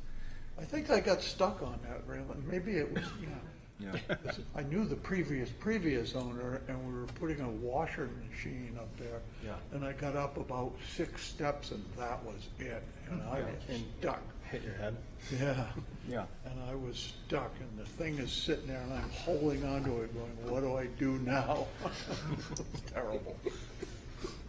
I mean, our goal again is to Things keep you do when keep you're the young and windows, the whole. I don't know if it's the federal style, I guess, right? Oh, Is yeah. to keep all that the same, and just looking to go up to add more livable space to create a more habitable space for someone to live in. So, because right now that first story, as it's constituted, the ceiling is much lower. It's kind of caving in on the left-hand side there, so that's all going to have to be ripped out anyways. So you have to put a whole new roof in just that story as it is. But the second story would create a nice, actual livable Well, you space. can expose all the beams and put, drywall in between the beams. Yeah. It'll be beautiful. Yeah. All right. Any other comments on this? I don't know if you've gotten the feedback that you need. Over. We still a little bit of about everything. 1, 2, or 3 on the back. Right. Sounded like any of those worked. I mean, Doors are a huge difference. it's pretty tucked back there and Yeah. right against the neighboring building, so. Yeah, I was gonna say that, like, not many people go down Franklin Street unless they live there. If they do, they don't come back. And I do wish some of the neighbors were able to make it tonight. Jerry Duffy. We've got one. We've got one here. Oh, I'm who sorry. can talk. Oh, I'm sorry. Ted Jankowski. But you're right, like, as Jerry said, you can't see those two buildings block the back, so even if you're driving around, South Street, you don't see this, it's very tucked in there. And I'm sensitive that there was a fire, that you're dealing with what you've been given, but. Well, go ahead. I was going to say, I guess our one question, based on the massing of the rear, if it was to be enlarged, similar to what was presented, if it had, if the appearance changed so that one didn't look as much like the front, or, had Fenestration pattern. Yeah, the fenestration pattern changes and things, so it was. Be more successful. Yeah. But it's. Well, let's hear from anyone from the public who wants to speak. The neighbors. That would be me. That'd be you. Come on up. Please, come on up.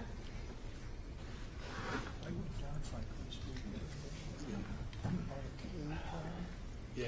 Like a triple K. The asterisk? Yeah. Rich Nylander. I see this every morning when I wake up. Yes. So I have a vested interest.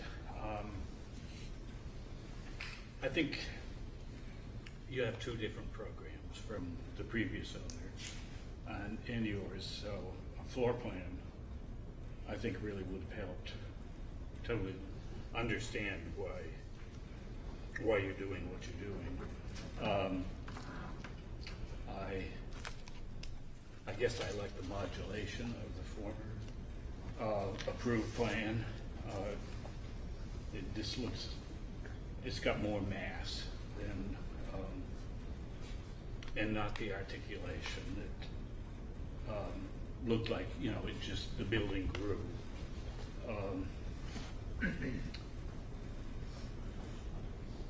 I prefer option 2, mainly because I just like the way that roof works. It just works better visually for me. And I'm interested, I'm not a fan of simulated muntins. I thought HDC really liked true divided lights. Yes. So I think it would be important to see a sample of the window. I don't think simulated muntins are really distinguish the status of the building or the historical integrity. So I think that really should be considered seriously. It's little details like that I think are important. I'm trying to think, and I know I have photos somewhere of when the asphalt came off, and that may show whether that course, I'm sure that course, the evidence of that course was there.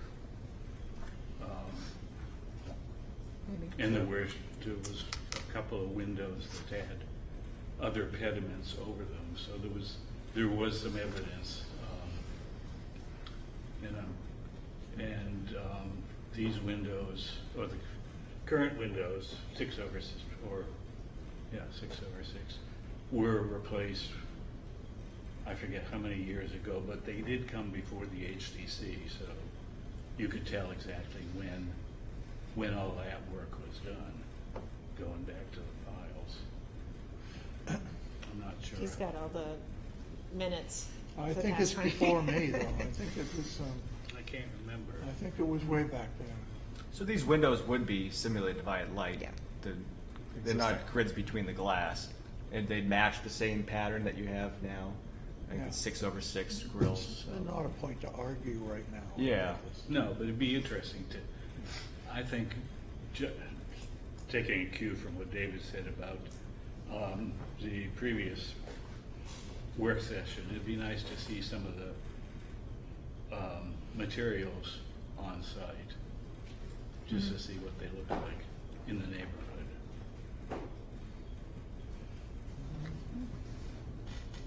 So those are my comments.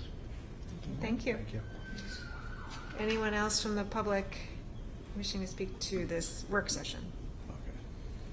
I'm guessing there's no one online? Nope. Okay, good. All right, well, you got stuff Yes. from us. You got- gave us stuff, you got Yeah. stuff. Yep. Do you think you'll come back for another work session, or come back for a work session public hearing, or what do you If we want? keep the work session open, we can do a / public hearing, can't we? You still have to We'll apply apply again again, but- for the public hearing part, Gotta be but yeah. pretty sure of yourself. I mean, we can keep it open just in case. Keep it open. All right, great. Thank you. So can I get a motion to continue the work session? So moved. Second. All in favor? Aye. Chair votes aye. Thank All you right, very much. Thank you. All righty. All right, our last work session of the night is work session requested by Greg and Laura Ludas. Is that how you spell it? Is that how you say it? For owners for property located at 124 State Street, wherein permission is requested to allow the new construction of a detached garage as per plans on file in the planning department. Said property is shown on Assessor Map 107 as Lot 56 and lies within the Character District 4, Character District 4L1, and Historic Districts. Good, good. Thank you guys for hanging on late. I appreciate it. This is indeed close to late. Wow, it's all good. I just got a couple pictures here. I just wanted to give you guys a little bit. Really just looking for recommendations of what you guys are looking for and would like to see. And we own a single family home there with quite a long runway in the back of the house. Is that all your property? Yes, Free sir. and clear? Free and clear. And Brandon's my neighbor right here and such like that. He lives in this, so that's basically, we even have a nice patio up here. But we have all this area coming back on the back of the house. That's on page 3 coming in your little notebook. Here's the color. Here's the color of it. But essentially, yeah, we have quite a bit of land. You could actually fit 6 cars here, and if we took the patio out, you could fit another 2 up there. So you could actually put It's a little parking program. I'll tell you. No, I'm just Next question, and this is probably not work, but just I can't stop myself. That telephone pole, is that on your property or is that on the property line? That's on the property line. We had to put it there, and then all the neighbors' lines come off it, and they go across my driveway, which is fun. Didn't have a choice, but it's all good. Oh, that's a But good. that's actually on the property line, because it doesn't seem to line up. As I stand there, it doesn't seem to line up. That's on my property. It is on your property? Yes. Okay. All right. Yeah. Nice, got your own telephone pole? Yeah. Oh, you should yeah. see. It's a big one, too, when we redid the house, we had to put. Looks like we have the electrical system for the whole town on the side of the house because you couldn't get the correct panel we wanted. Yeah. So So you're gonna leave the patio there, leave the pole there, and build this thing on our side of that whole adventure? I'm built. If you look at, I got another picture here. Essentially, these 4 windows on this part of the house. I apologize, where the white truck is. Those are all blocked. There's nothing that's physically there. Brandon, what is that? That's a parking garage, or?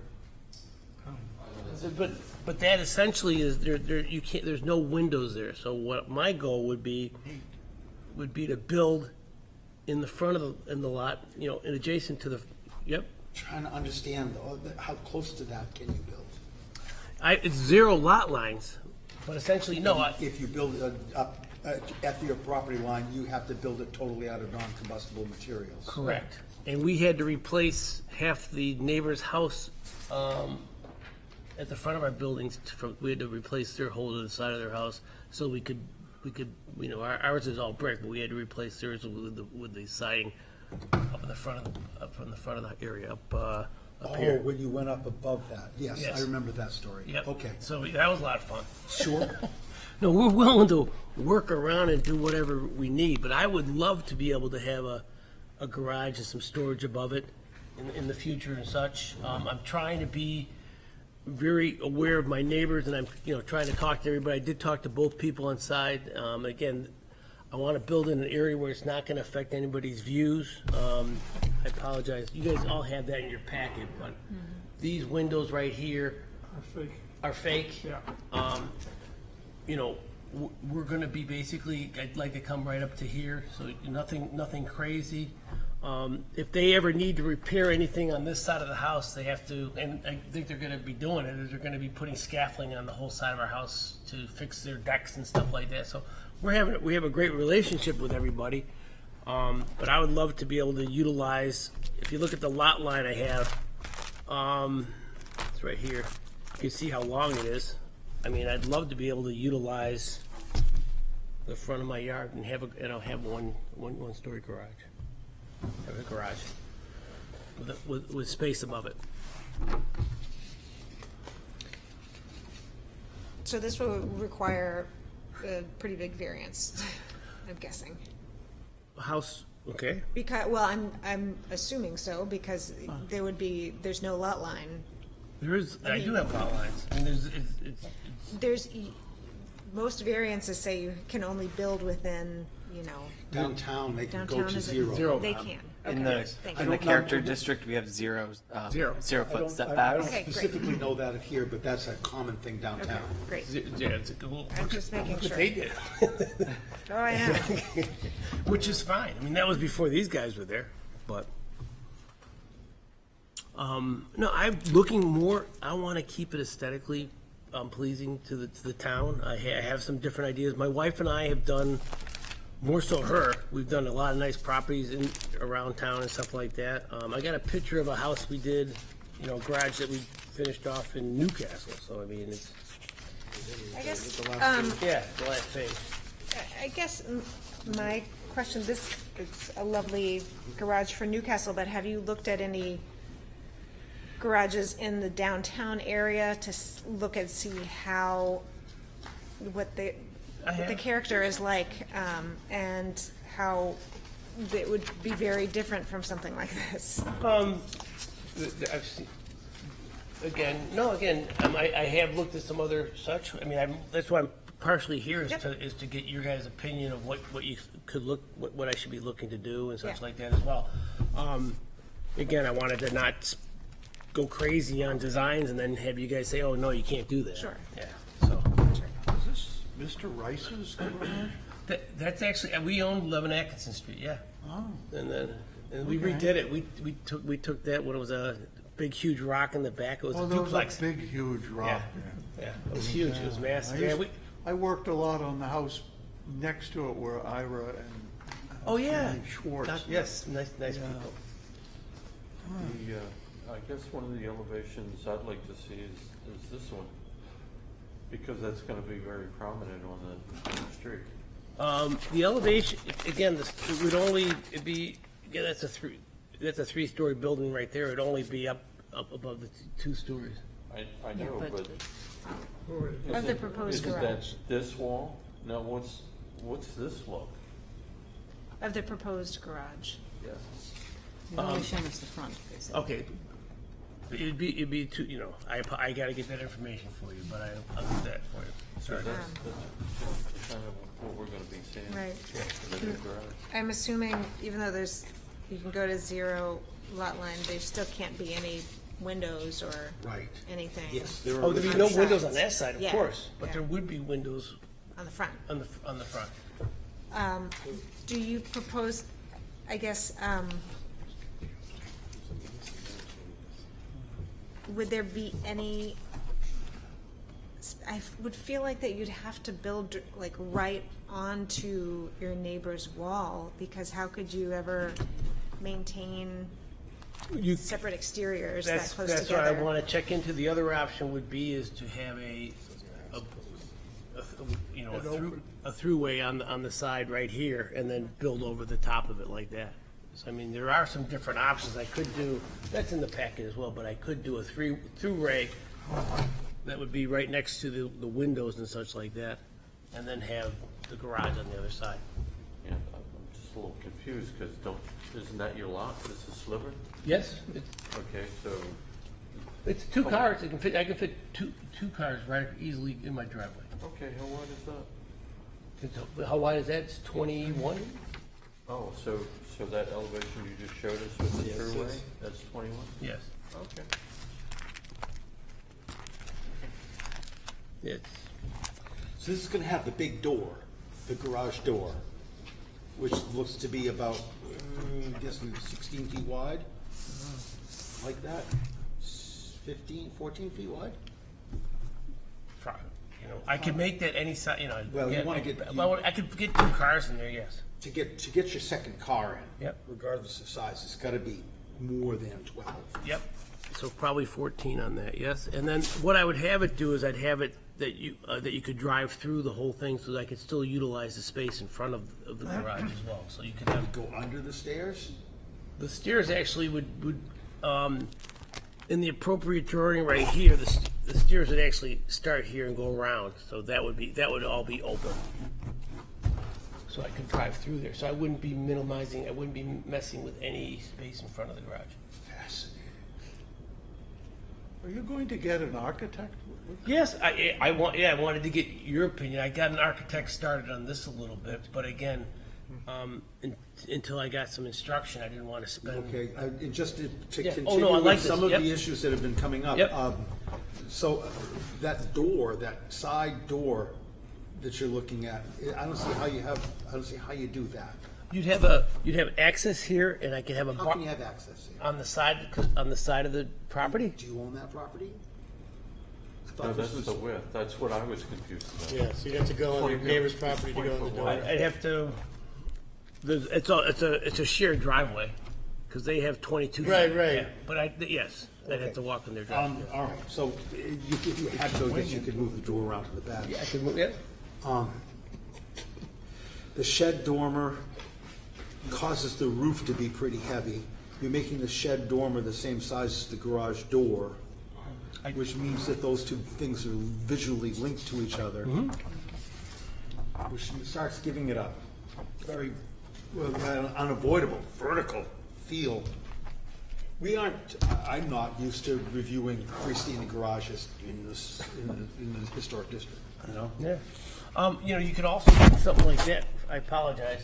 You could also do something like that at the front, and then. I apologize for that. And you could have the shed dormer on the side, facing the park. We got Strawberry Bank this way. We've got that little playground on the other side. So I mean, it's a great area. It's a single family house. I'm just trying to find and get recommendations from you of how I can do a garage. If I needed to, leave some more space, I could do, kind of a go through that, and have kind of a covered area for one car and then a garage for another.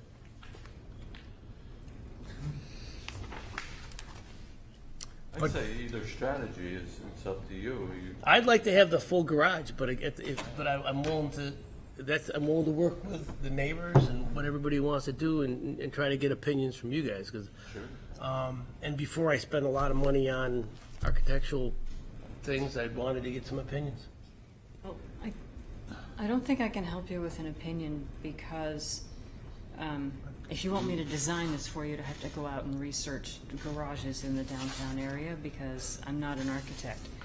But my reaction to this is a little bit what David articulated, which is it looks like it's very, very top heavy. Okay. And it looks suburban, and just thinking about what I remember seeing as I drove down that street and I looked.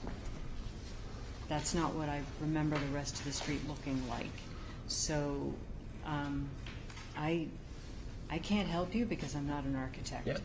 But this to me reads detached garage in suburb with house here and driveway, and it reads like this, as opposed to, something that's detached completely, where your building, well, it's detached from your dwelling.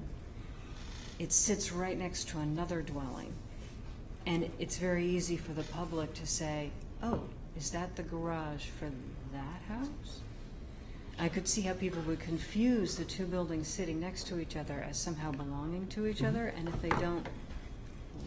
they look like they don't belong to each other, then there's a lot of confusion. I could use different materials, like our whole single-family home there is all brick. Why not build a brick cube? No, I'm being honest. I'm telling you. I'm just Why telling not- you.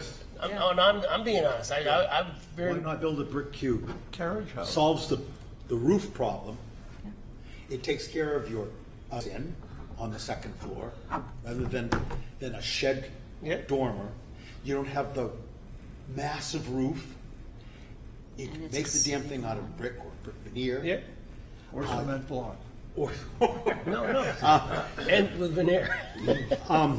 And you don't have to worry about watershed because or the roof plane issue. It just, and you are in a spot where that is how people built things.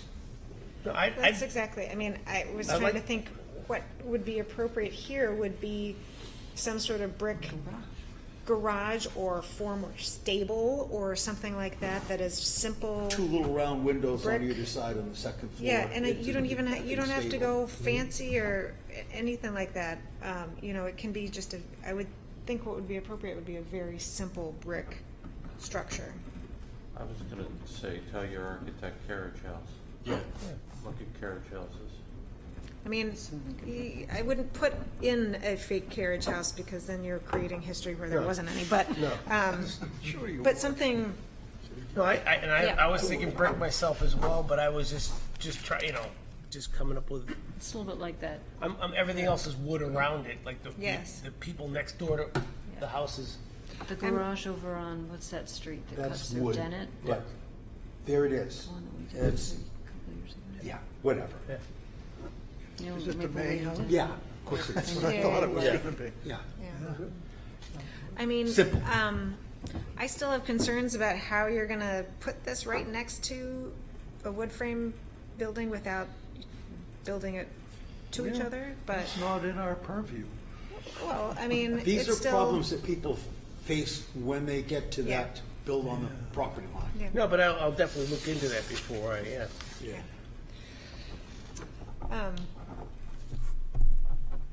Any other? It looks like we have a member of the public who would maybe like to talk. Okay. But yeah, just keep in mind our purview is massing and Yeah. design, and that it fits in the neighborhood. So like a garage that would go in suburban Newcastle wouldn't be appropriate here. Right. I'm just showing you that we, Yeah. No, I'm great. It's a great nice work. And we and- know we did one on Yeah. Miller Ave too. We restored a garage there as well, and built one Yeah. on Spring Street. So. It's nice. Yeah, but no, we always are, and you'll say it as well, that everything turns out real tasteful. It's just, we just need some, I just want to find out what you guys are looking for, so that's kind of where I'm at. Given that you have 20 feet, yeah, you kind of, it'd be nice to have a formal door. Right. Because it is an urban street. And that leaves you very little on each side of that door, and then your garage door, 16 feet, yeah, it's getting tight. It's too wide. Because you only got 20 feet to play with. Are you willing to put one car or two? Again, my wife's car is really small, you could throw one to the side. But I was just wondering if you want Lift something it a up. bit. I could do it, yeah. Could do it longer too, yeah. Or just make it, even if you made it 4 feet longer than you thought you needed, you'd have room to swing that other car around a somewhat smaller door. Because what's shooting this whole project in the foot, so to speak, is the size of the garage door. Okay. You can't fool with the rest of the building because it's only that big. I mean, you can't put it off to one side because it's too big. Anyway, I think you gotta do is a brick cube, and everything will flow from that. I think a 16-foot door they had on one of the new buildings that goes all the way back to Court Street, you know, from State Street, and it went all the way back. And the first story is a parking garage. I don't know if you remember that building, but it had a 16-foot door on the front of it. And I believe that the planning department at that time said, oh, you can't have this door, you can't have people, you know, coming and going and et cetera, which is what they had planned. And so they cut the door down. So I think it's like a 10-foot door now, you know. So 16 foot is just not appropriate. And it's a suburban ranch house garage door. And my goal was not to put it in a spot which was, you know, affecting any of the neighbors' views and stuff like that as well. So that I would like to, if possible, move it as forward in the lot line as I can, so I don't block any of these guys' views of their decks and stuff like that. Sure. Yeah. Yep. The brick cube would be good, and then I just kind of look at the size of the door, and then I could also have that area above for storage and such like that. Okay. Hay, put hay up there. Hay, yeah. I tell you, no, I don't have that much junk, but I do have, you know, sales stuff. You want some of mine? Yeah. Got to get rid of my junk. No, I just, again, this is before I spent a lot of time and effort. Understood. Thank All you. good. Yep. Thanks a Yeah, lot. good. Thank you. I mean, the more diaphanous the plans are, the more diaphanous our comments are. But when you're okay, so you're basically talking a brick kind of cube, and I've got that kind of idea with a nice simple roof and stuff like that. Pitch. There's no point in putting a Georgian full No, pitch on it. just a low hip roof maybe? Yeah. I mean, that'd be perfect. Yep. 3 and 12. Yeah. 312. That'd be. A little bit of guttering. You're saying a parapet? No. No. Hipped. Hip roof. Oh, you want a little hip down the side? Yes. It's going to drain against it. Anyway. Yeah, I know. Not my building. Yeah, it could be a parapet with a flat roof. Maybe there's a parapet on that side. Dumping water. Maybe there is. So do you think that you'll want to come back for another work session? Yeah, I'd like to work on the plans here a little bit. Yeah. I mean, and if you pay, is it another $200? No, if we continue. I was looking at him. No, yeah. I just We'll give him a hard continue time. this work session. We continue it. Okay, We'll that's continue great. it, and I can, if you think you'll be ready next month, we can continue it to next month, or we can continue it to August. Stick with Isaac. He can answer all your questions. No, he will do a good job. But no, it's a good suggestion of the brick box, and I can, you can do that. And I'll just go from there. Okay. I'm thinking that Any other suggestions? Good. A lot of our urban structures are built against the street or against right at the sidewalk edge, and any deviation from that is usually awkward. And so, what do you expect to see right at the edge of that street is another building? Yeah, I'm not sure they're going to like that for a garage door. I understand where you're going with because that. you're walking down the sidewalk and somebody just pulls out. I do understand what you're saying. But it's all good. I'm thinking that So would you like to come back in July or in August? July, probably. July. And if you don't have enough time, you I can will just definitely request a call you. postponement. No, We got work. Yeah. So I'll make a motion to continue the work session to next I'll month. second that. Okay. I appreciate you guys' time, and we'll come back with a design. And I just needed a place to start, and I thank you for getting us going and not charging me $200. So it's good. I'm just That's $200 you ever spent. I know it is. I'm just having fun. We have to, all in favor? All in favor? Thank you. Thank you guys. Appreciate it. Thank you. All right. We just have one other piece of business, which is reviewing the historic district boundary line revisions, which we gave you a couple maps. One shows the existing and one shows the proposed, and then one shows the existing with the building footprints, and one shows the proposed with the building footprints, so that you can see sort of what the differences are a little bit better, much like the maps were for Newcastle Avenue that were a little bit clearer. So, again, this is, the intent of the historic district along Middle Street was much like what it is on Islington Street, where it runs the corridor and is supposed to capture all of the properties that abut or on Middle Street. So by cleaning up that just straight line corridor that goes through properties and houses and things like that, this is cleaner. It should prevent any future, You said this questions. has already been done on the Islington. I know the Islington was at The Islington started that like, way. They did it the right way. Yeah, gotcha. Yes. So That's because we had. I mean, I appreciate all the work that's been done on this. I've spoken to some property owners that, had a little corner, and they're like, thank you. Yeah. They respect the historic district, but I think it's important to keep it genuine and what it should be, it should follow the lot lines. Yeah. So, Do you like this? I do. They do. I do. This is, I had worked with the planning department with Isaac and the Peters for, because this is how, professionally we propose boundaries is around the lot lines, so.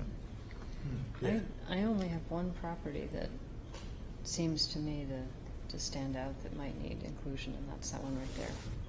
This one On is Chauncey included. Street? Yeah, just because Well- because the way the road turns and it exposes this lot. You're right, and then the one in on Wybird Street probably should not be included. Yeah, it doesn't seem like it needs it. So, maybe we can make that, do you see that, Isaac? Oh. It's from Madison. saying the Yes, corner I of see that on Wybird and Wybird. Yeah. And then I also see that, is it Wybird on and Union East side. Street there's one? Yep, on Union Street that also. And actually, I did note, one other one on Baycliff Road, which is closer to Newcastle. Oh. On Baycliff, the second property in shouldn't be, even though the property next to it wraps around. It's just because of the property line. Right. Yeah. And I'm sorry, I missed the very first one that was called out. Union and Wybird. Union Wybird. Across from Madison, it would be on the Chauncey. east side. Chauncey, okay. East side. Okay. There's a big property on the corner there, and then Okay, so with those 4 that we've identified, does anyone else see anything else that may have gotten unintentionally included in the new And draft? there's another on Union Street, that's kind of the same thing on the south side of Union Street, where it's, one parcel in that probably doesn't need to be in. Oh, yes, I see that. So it's the 2 on Union at the 2 that are the second in on Union. Yeah. Those two are the ones on Chauncey? Or no, they no, go all the not way Chauncey. through. This, are you talking about this? Wrong side. No, Oh, on on the this right side, side, I'm on sorry, this the side. east side of Middle Street. Okay. Yeah, Yeah, yeah. Like near so Chauncey right here. on do you see Union. John? Yeah. So Yeah, these, I see these that. 2 are on. Yeah. Yeah. Oh, Back row. So this one goes out, and this one goes out, but that one goes in. Yes. Reagan. Yes. The corner of Summer and Merrimack. That. Oh, yeah. Okay. All right. It looks like I will need to take another look at this and work with Yeah. Peter Stith to just take and Yeah. get some of these out. And we said the one on Wybird. Yep. Yep. I know that the owners on the corner of Miller and Merrimack Street. They've done a beautiful job. They probably wouldn't mind. They would have no trouble being included in the historic district. But if we're going to stay with our methodology, then And the house next to that one's for sale. it's under contract now. Is it? I'm really curious as to who the Yeah. owner is because it's a really historically significant house, and there was no mention of that in the listing. Really? Interesting. But anyway, Uh-oh. it's got a beautiful interior too. Is it in the district? It's the old Eldridge house. It's Yeah. not in the district. So the one with the urns in the front? Oh, no, No. no, no. On the old Merrimack Arms. Yes, okay, the gray one that they rebuilt the porch on. Yes, and they took off the porte cochere. Anyway, sorry, this shouldn't be in the meeting. So yes, those are a few. If anybody finds any others, just any other inconsistencies, let Isaac know. But so hopefully by next month we'll be able to vote to that we, would like to send this to the planning board for approval. Okay, to go through. Okay. For recommendation. For recommendation, thank you. Any other things anybody needs to talk about? Any other business? I'm just gonna thank John for his service. You're welcome. I've known you most of my whole life. Your daughter was my babysitter when I was little and worked at Fair Living. But I remember you working at my parents' house way back in the day, and I never imagined I'd be up here serving with you, but it's been a pleasure. Well, thanks a lot. Thank you. Yep. You want to close? Oh, yeah. I would just also like to say that, going back, obviously I, was born here and all this sort of stuff. So I don't think any of you other ones were. Is anybody here? Just that one. Oh, except for, yeah, but you could, be replaced by Daigle. Every other fall. Yeah. So, there's been good times and bad times. And I just felt that, I didn't actually start this till I was 55. No. So I just always felt a respect for historic buildings. And I was such an odd duck in the rock and roll crowd that I hung around with. Because I had John Mead Howell's book and, and I'm all, looking at this stuff and, commenting and such that, on my relatives that were builders, and I had quite a few relatives that were builders, and one of them actually built a little brick powder house on Islington Street. Those sort of things, I just can't forget, and that's why I guess I'm in Portsmouth and probably will be. But thank you all very much, and it's been fine. So I would just like to say that let's close this meeting down. Motion to adjourn. All right. All in favor? All right. Thank you.